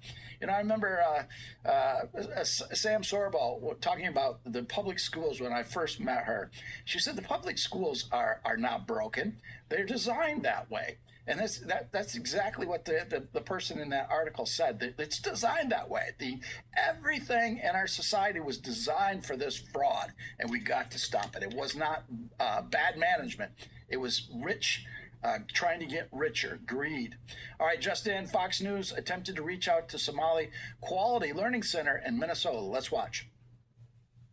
So this is Quality Learning Center. I meant to say Quality Learning Center. We've arrived to ABC Learning Center. All the windows are blacked out. I would like to check a child in the daycare. Why? Can I speak to a manager? I would like to see if I could bring little Joey, my son little Joey here. Is there paperwork or can I check out the daycare? You got $2.66 million this year in funding. And $2.5 million last year. We're just wondering where the kids are. Hello, we'd like to ask where the money's going. Wow. You're right. So that good. was the old good journalism. By the way, Fox Digital reached out to that learning center to try and get a statement from them, and apparently the number doesn't even work, so we did not get a response there. Well, and we're talking too, I mean, some of these different places where you visited, I mean, collectively have received millions and millions in state funds. And, and I watched the 42 minutes, and good for Nick Shirley. And he also was accompanied, I'm forgetting the gentleman's name who was with him, who's done so much research in this as well. The man you can see right there with the papers, who's done just as a citizen, a concerned citizen, flagging this, realizing that there's big issues. So it kind of raises a question too. If concerned citizens were flagging this years ago, and then, it just, why did the government in Minnesota? Their phone number doesn't even work. You can't make this stuff up. All right, that was silver going up. Some analysts were saying silver could go up to 500. We're going to keep an eye on that. It's very intense right now. That's what that article is talking about. All right, Eric. Boom. Tom Homan never misses. You want to talk about the child separation? 500,000 children under Joe Biden were trafficked into this country. Listen to Tom. No, I always hear all the time, family separation, Homan's the godfather saying everything for separation. Let me be clear. Zero tolerance is about saving lives. When we figure we start prosecuting people who violate the law and put the children in harm's way, maybe they stop coming. And they did. Numbers went down. It's unfortunate families got separated. But it happens to American families every day. It's going to happen in Albany today that American family will be separated by law enforcement because the child can't go to jail with the parent. But we want to talk about family separation? 500,000 children in Joe Biden were trafficked into this country. They can't find 300,000 of them. That's a separation. But you know what President Trump's committed? We're going to find them, and we're going to save them, because many of these children are in forced labor, many of these children are in forced sex slavery. We're going to save them. This administration. Got to find those children. All right, trending Bitcoin. President Trump says Americans will see the largest tax refunds ever in 2026.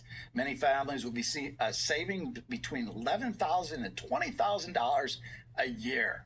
The golden age starting next year, going to be huge. They say the largest tax refunds ever are coming. All right, here's Elon Musk's video. Let's watch. Opinion of voter ID laws?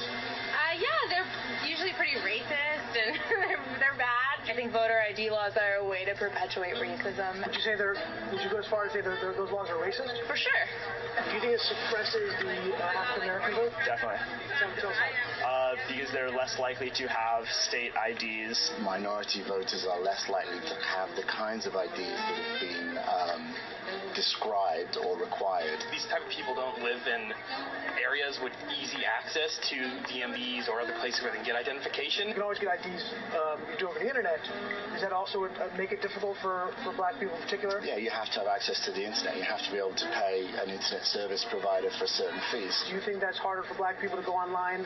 Well, I feel like they don't have the knowledge of how it works. A lot of people have smartphones, but you might not have data. For most of the communities, they don't really know what is out there just because they're not aware or like they're not informed. I also think there's a repression of like black voting with how if you're a convicted felon, like you're not allowed to vote and everything. And when you look at swing states like Florida, that's a huge population of the like African Americans. Now I'm here in East Harlem to ask black people their thoughts on what you just heard. Do you have ID, Norley? Do you carry ID around? Yes, I have state ID. Do you carry ID? Yes, I do. Do you know any black person who doesn't carry ID? No. Everyone that I know has an ID. Why would they think we don't have ID? That's a lie. Why would they say that? Do you have ID? Yes. Because I have my ID and my friends have their ID, so like, we know what we need to carry around. Yeah, everybody that I know have ID. Like, that's one of the things you need to walk around with New York with, ID. Do you know any black adult who does not have ID? No, I don't. Is it a weird thing to even say that? Yes, it is. What is this, some type of trick candy camera? I know, right? That's the only thing I brought with me. Those are legit IDs. I heard a lot also that black people can't figure out how to get to the DMV. Really? What does that say to you? I know it's that. It's on 25th Street. Do you know where the DMV is right here? It's on 125th Street and 3rd Avenue, I believe. You know where to get there? Yeah. Do you have a problem getting there if you have to get there? No. I know these sound like silly questions. You know how to get to the DMV? Of course. You know where it is? Yes. You can get there? Uh-huh. No problem. No problem. Just checking. Okay. And I also heard a lot that black people, especially poor black people, have no access to the internet, can't figure out how to use the internet.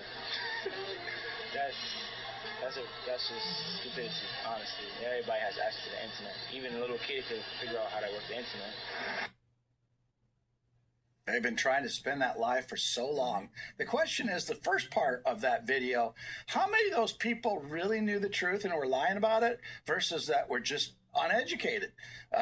They've been playing that game for so long and making racial statements on it.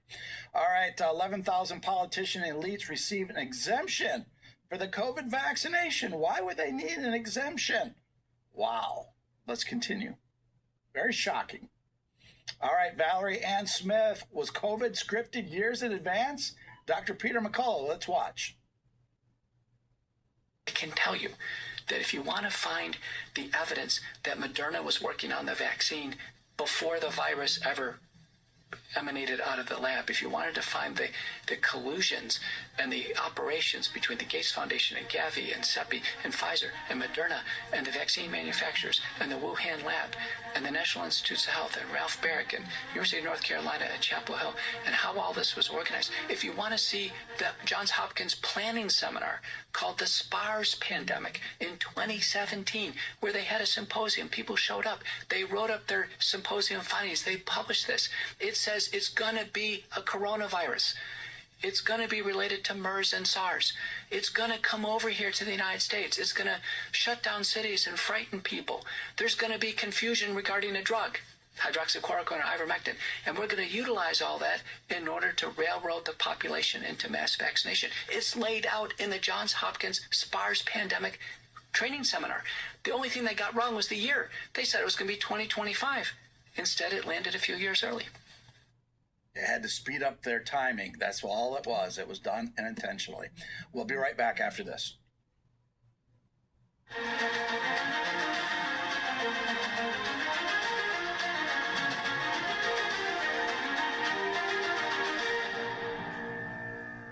Parasites slowly increase in your body over a lifetime. The mother worm lays 20 to 200,000 eggs a day, and it doesn't necessarily need to be worms. These could be microscopic. If there are any general surgeons out there, I know what you're saying. I open up the gut all the time and I don't see parasites, because these are intracellular parasites or microscopic parasites, and they're not something that most people would see.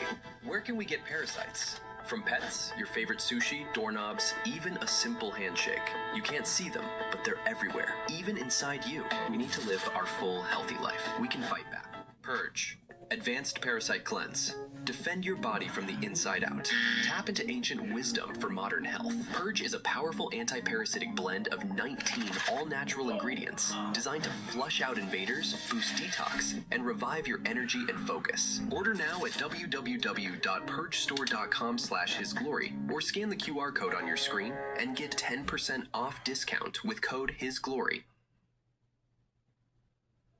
January 12th through the 25th. At His Glory, we're committed to starting 2026 off right. We're using Kingdom Fuel to replace one meal per day. Kingdom Fuel provides the perfect balance of protein and essential vitamins and nutrition to nurture your body and soul. 1 Corinthians 6:19 through 20 tells us, do you not know that your bodies are temples of the Holy Spirit, who is in you, whom you've received from God? You are not your own. You were bought at a price. Therefore, honor God with your bodies. You'll hear updates from our employees throughout the detox journey, and we want to hear from you. Tag us at His Glory on social media so we can pray for you and support you along the way. The His Glory family wishes you a blessed and healthy new year.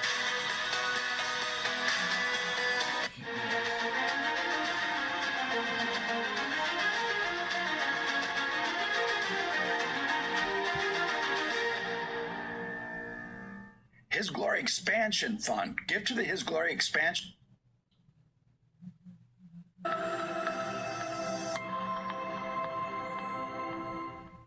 Typically, when you go digging through your home, you find something that you left behind. But in Durham, a woman found something left by someone else more than 100 years ago. The letter revealed a love story told from the front lines of World War I. Elizabeth Holmes shares this piece of paper that serves as a portal to the past. Random old stuff. To say that's what Laura Tonkin loves may be an understatement. Her Durham home is decked out in antiquities, from mason jar light fixtures to this carefully curated collection. Old cars. Just pictures that nobody else wanted to save. She knows exactly what she keeps and where, except she didn't know a piece of history was hiding right under her nose. Or, well, over top of it. This is very cool. This is a letter that is falling apart, but it is many pages long, front and back. They found in March when we started some renovation work on our house. In the floorboards of her attic, now a finished room, was this tattered letter. Signed, John B. Woosley. The name didn't ring a bell. There's no year listed, and it was hard to read. I don't know what this is, but it's really cool. Tonkin deciphered the dark cursive ink and found quite the story. A love story. He was writing to his girlfriend, Oma. Such a sweet letter. Written from a soldier on the front lines. The signature and the stationery shows Woosley was a first lieutenant in the infantry, stationed in France during World War I. He probably wasn't very old. 20s, I imagine. Some parts are heavy with the weight of war. We have seen quite a bit of shell fire, the letter reads. Artillery put 8 shells right near my kitchen, within 100 to 150 yards. Think about being on the front and writing a letter at this time in history and having to be so careful about what you say. Others, light, filled with love for Oma. He says, you had asked about the French girls. I haven't met too many, but from what I can tell, they don't compare to the Southern girls. Tonkin took an interest in knowing more about Woosley. Little did she know her research would only take her a few miles away, here to the old Chapel Hill Cemetery. John B. Woosley is buried there, beside his wife, Oma. When we looked him up and found where his grave was, I was like, oh wow, he's like real. And like right over there. UNC confirmed Woosley was from Ashboro, a finance professor with a background in banking. His colleagues called him a great teacher with good humor and goodwill in this memorial to him when he died in 1956, 5 years after Oma. They had no children and no other family record. As far as I can tell, nobody to return it to, so here it sits, for now anyway. Until her son's history teacher uses it for a lesson in the spring. In Durham, Elizabeth Holmes, WRAL News. All right, let's continue in the news. Eric, breaking. FBI Director Kash Patel says Somali fraudsters are being referred for denaturalization and deportation. And that what we publicly know is only the tip of the very large iceberg. So if we only know a tip of the iceberg, now we know it's over 9 billion. How big and how connected is this? It's connected to Act Blue as well. We will continue to follow the money and protect children. So let's hit the show more. And this investigation very much remains ongoing. Furthermore, many are also being referred to immigration officials for possible further naturalization and deportation proceedings where eligible. All right, President Trump over the weekend too said Omar needs to go back, and said again that she married her brother to get in the United States. When will she be arrested? When will this come to a head? Interesting. All right, here's Chief Nerd. This is Elon Musk talking about the whole fraud. Let's watch. And the single biggest thing that they're worried about is that DOJ is going to turn off fraudulent payments of entitlements. I mean, everything from Social Security, Medicare, unemployment, disability, Small Business Administration loans.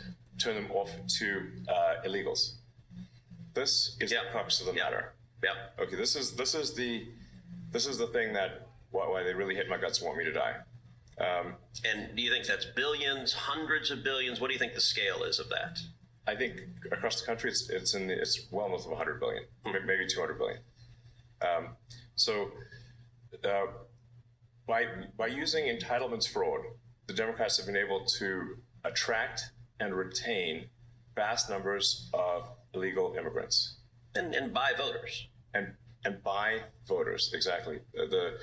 They basically bring in, 10, 20 million people who are beholden to the Democrats for government handouts and will vote overwhelmingly Democrat, as has been demonstrated in California. This is it's an election strategy. Yes. It's power. Yes. And it doesn't take much to turn the swing states blue. I mean, often a swing state might be won by 10, 20,000 votes. Sure. So if the Dems can bring in 200,000 illegals and over time get them legalized, not counting any cheating that takes place, because there is some cheating, but even without cheating, if you bring in illegals that are 10x the voter differential in a swing state, it will no longer be a swing state. Right.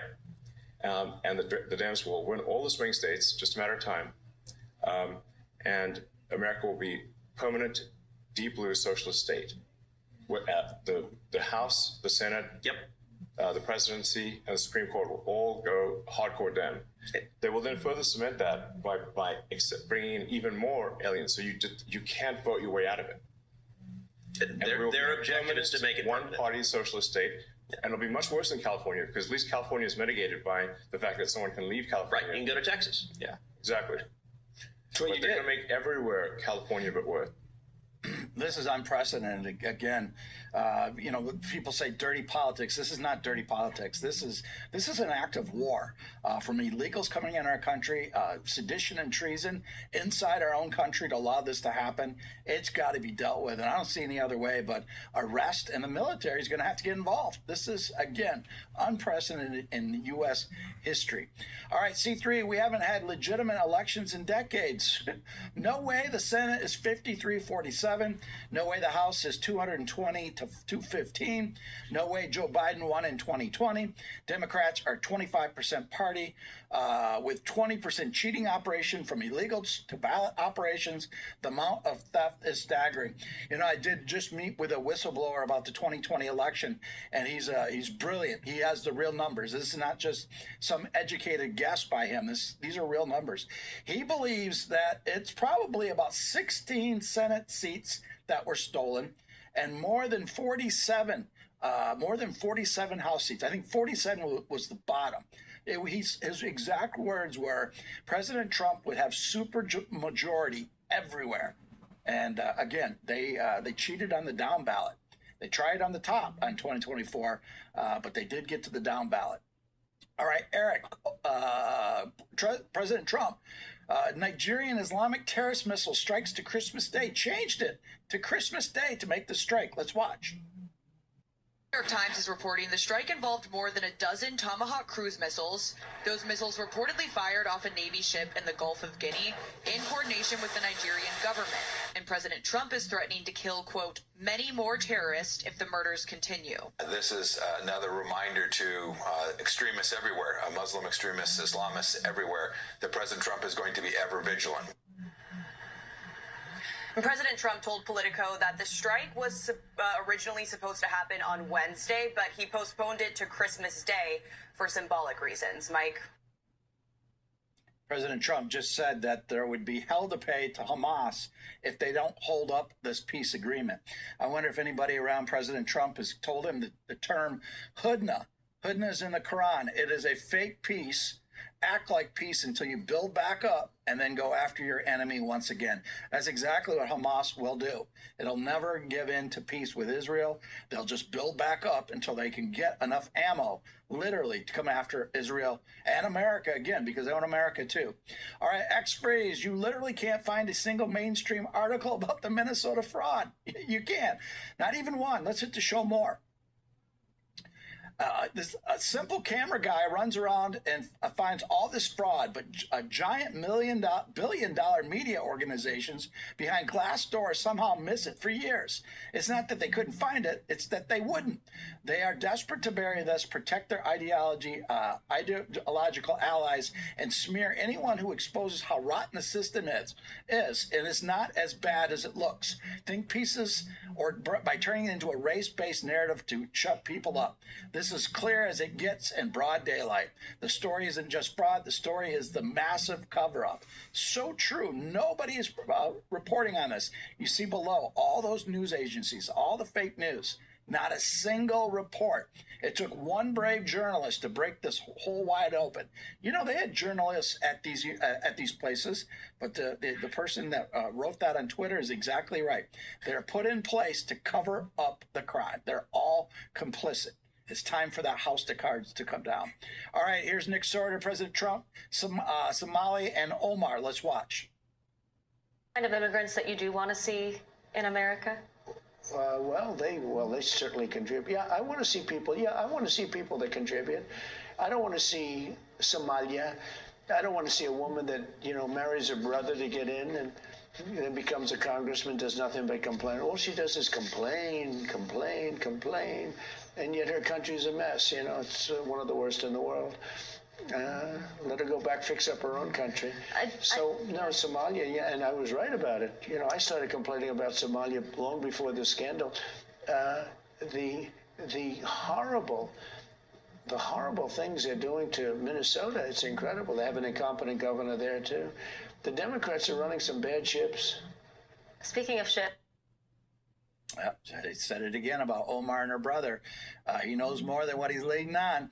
All right, Redline News. Breaking: Walmart closing its last 2 stores out of Portland, Oregon because of the crime. So that means Walmart's not going to have any stores in Portland, Oregon, including shoplifting. It's out of control. Small towns across the U.S. have Walmarts, but a large blue city can't because their people are not held accountable. Can you believe that? Portland, Oregon will not have any Walmarts because of crime. They can't keep the crime under control. All right, let's continue. All right, Rep. Andy, let's watch. I've had enough. I've said it once, and I'll say it again. Deport them all. This is our country. We get to decide who comes in, and we get to decide who has to leave. And I say deport them all. 90% that have come into this country are from third world countries, most of which are sucking resources from American citizens, burdening our cities. They do not belong here. More every day, we see more fraud, more fraud, more fraud. The American people are saying the same thing. Enough. All right, here's leading report. U.S. Attorney Joe Thompson revealed that fraud in Minnesota's state-run Medicaid and social services, often tied to Somali-led nonprofits, likely exceeds $9 billion, approaching Somali's 2025 GDP of $13 billion. Unbelievable what type of fraud is. All right, that wraps up today's War Report. That's it. Go and shalom.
$60 in ammo, but I got the whole day to zero in my new scope. If your hands go numb every winter, these gloves stop it, even in freezing wind. They keep your hands warm and dry, and you don't have to... Ladies and gentlemen, we are now looking at federal investigations, congressional subpoenas, mass indictments, and dozens of convictions. And on top of all of that, we're also seeing whistleblower after whistleblower coming forward testifying as to just how insane this entire situation really is. And of course, what we're talking about is the billions of dollars worth of immigrant fraud and all of the Democrats that allowed it to happen. So folks, make sure to like today's video and subscribe to the channel if you haven't already, because between you and me, I think that all of you are going to like today's show. But so to really kick things off here, let's talk about some of these whistleblowers. Take a look. Whistleblowers are coming forward, and if they are real, Mike, and if what they're saying can be documented, and what they're saying is they told Tim Walz, they told Keith Ellison about the fraud when it was happening, and they not only didn't do anything, they retaliated against them. Mike, if that's true, if that can be documented, these guys need to be prosecuted, held accountable, and prosecuted to the full extent of the law. And the other difference here is the taxpayer dollars in Minnesota, billions were being shipped overseas to a known terrorist group, Al-Shabaab, back in Somalia. And so, ladies and gentlemen, allow me to explain why these whistleblowers from inside of the Minnesota state government are really so important. You see, Minnesota has numerous state-level statutes that actually require state employees to report suspected fraud, waste, or misconduct. And so if all of this fraud got reported, but the Minnesota State Democrat leadership didn't do anything about it, well, that's a pretty big problem, to say the least. Now, as we all know, much of this fraud actually has been reported numerous times. In fact, take a look at this. I started by visiting Quality Learning Center Daycare, so it is that 14B, which sits right in the heart of downtown Minneapolis. Between 2019 and 2023, the Minnesota Department of Human Services found 95 violations at this location. They range from failure to keep hazardous items away from children to no records for 16 children, which include things like immunizations, emergency contacts, and medical needs. So state investigators placed Quality Learning Center on a conditional license in 2022. I went to the daycare's location several times, and only once did I see people there. Oh, that's your daycare. But I did not see any children. So there are 80 kids in there? No. After school? Okay, gotcha. All right, thank you. DHS declined an interview, but in a statement acknowledged Quality Learning Center was put on a conditional license because of its poor safety record. But it still received nearly $8 million in taxpayers' money since 2019. Its conditional status removed in... Huh? Okay.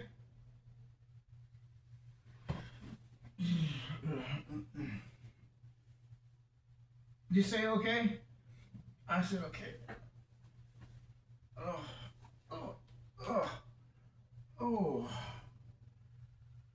Oh, you got to stretch. T-Sob.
law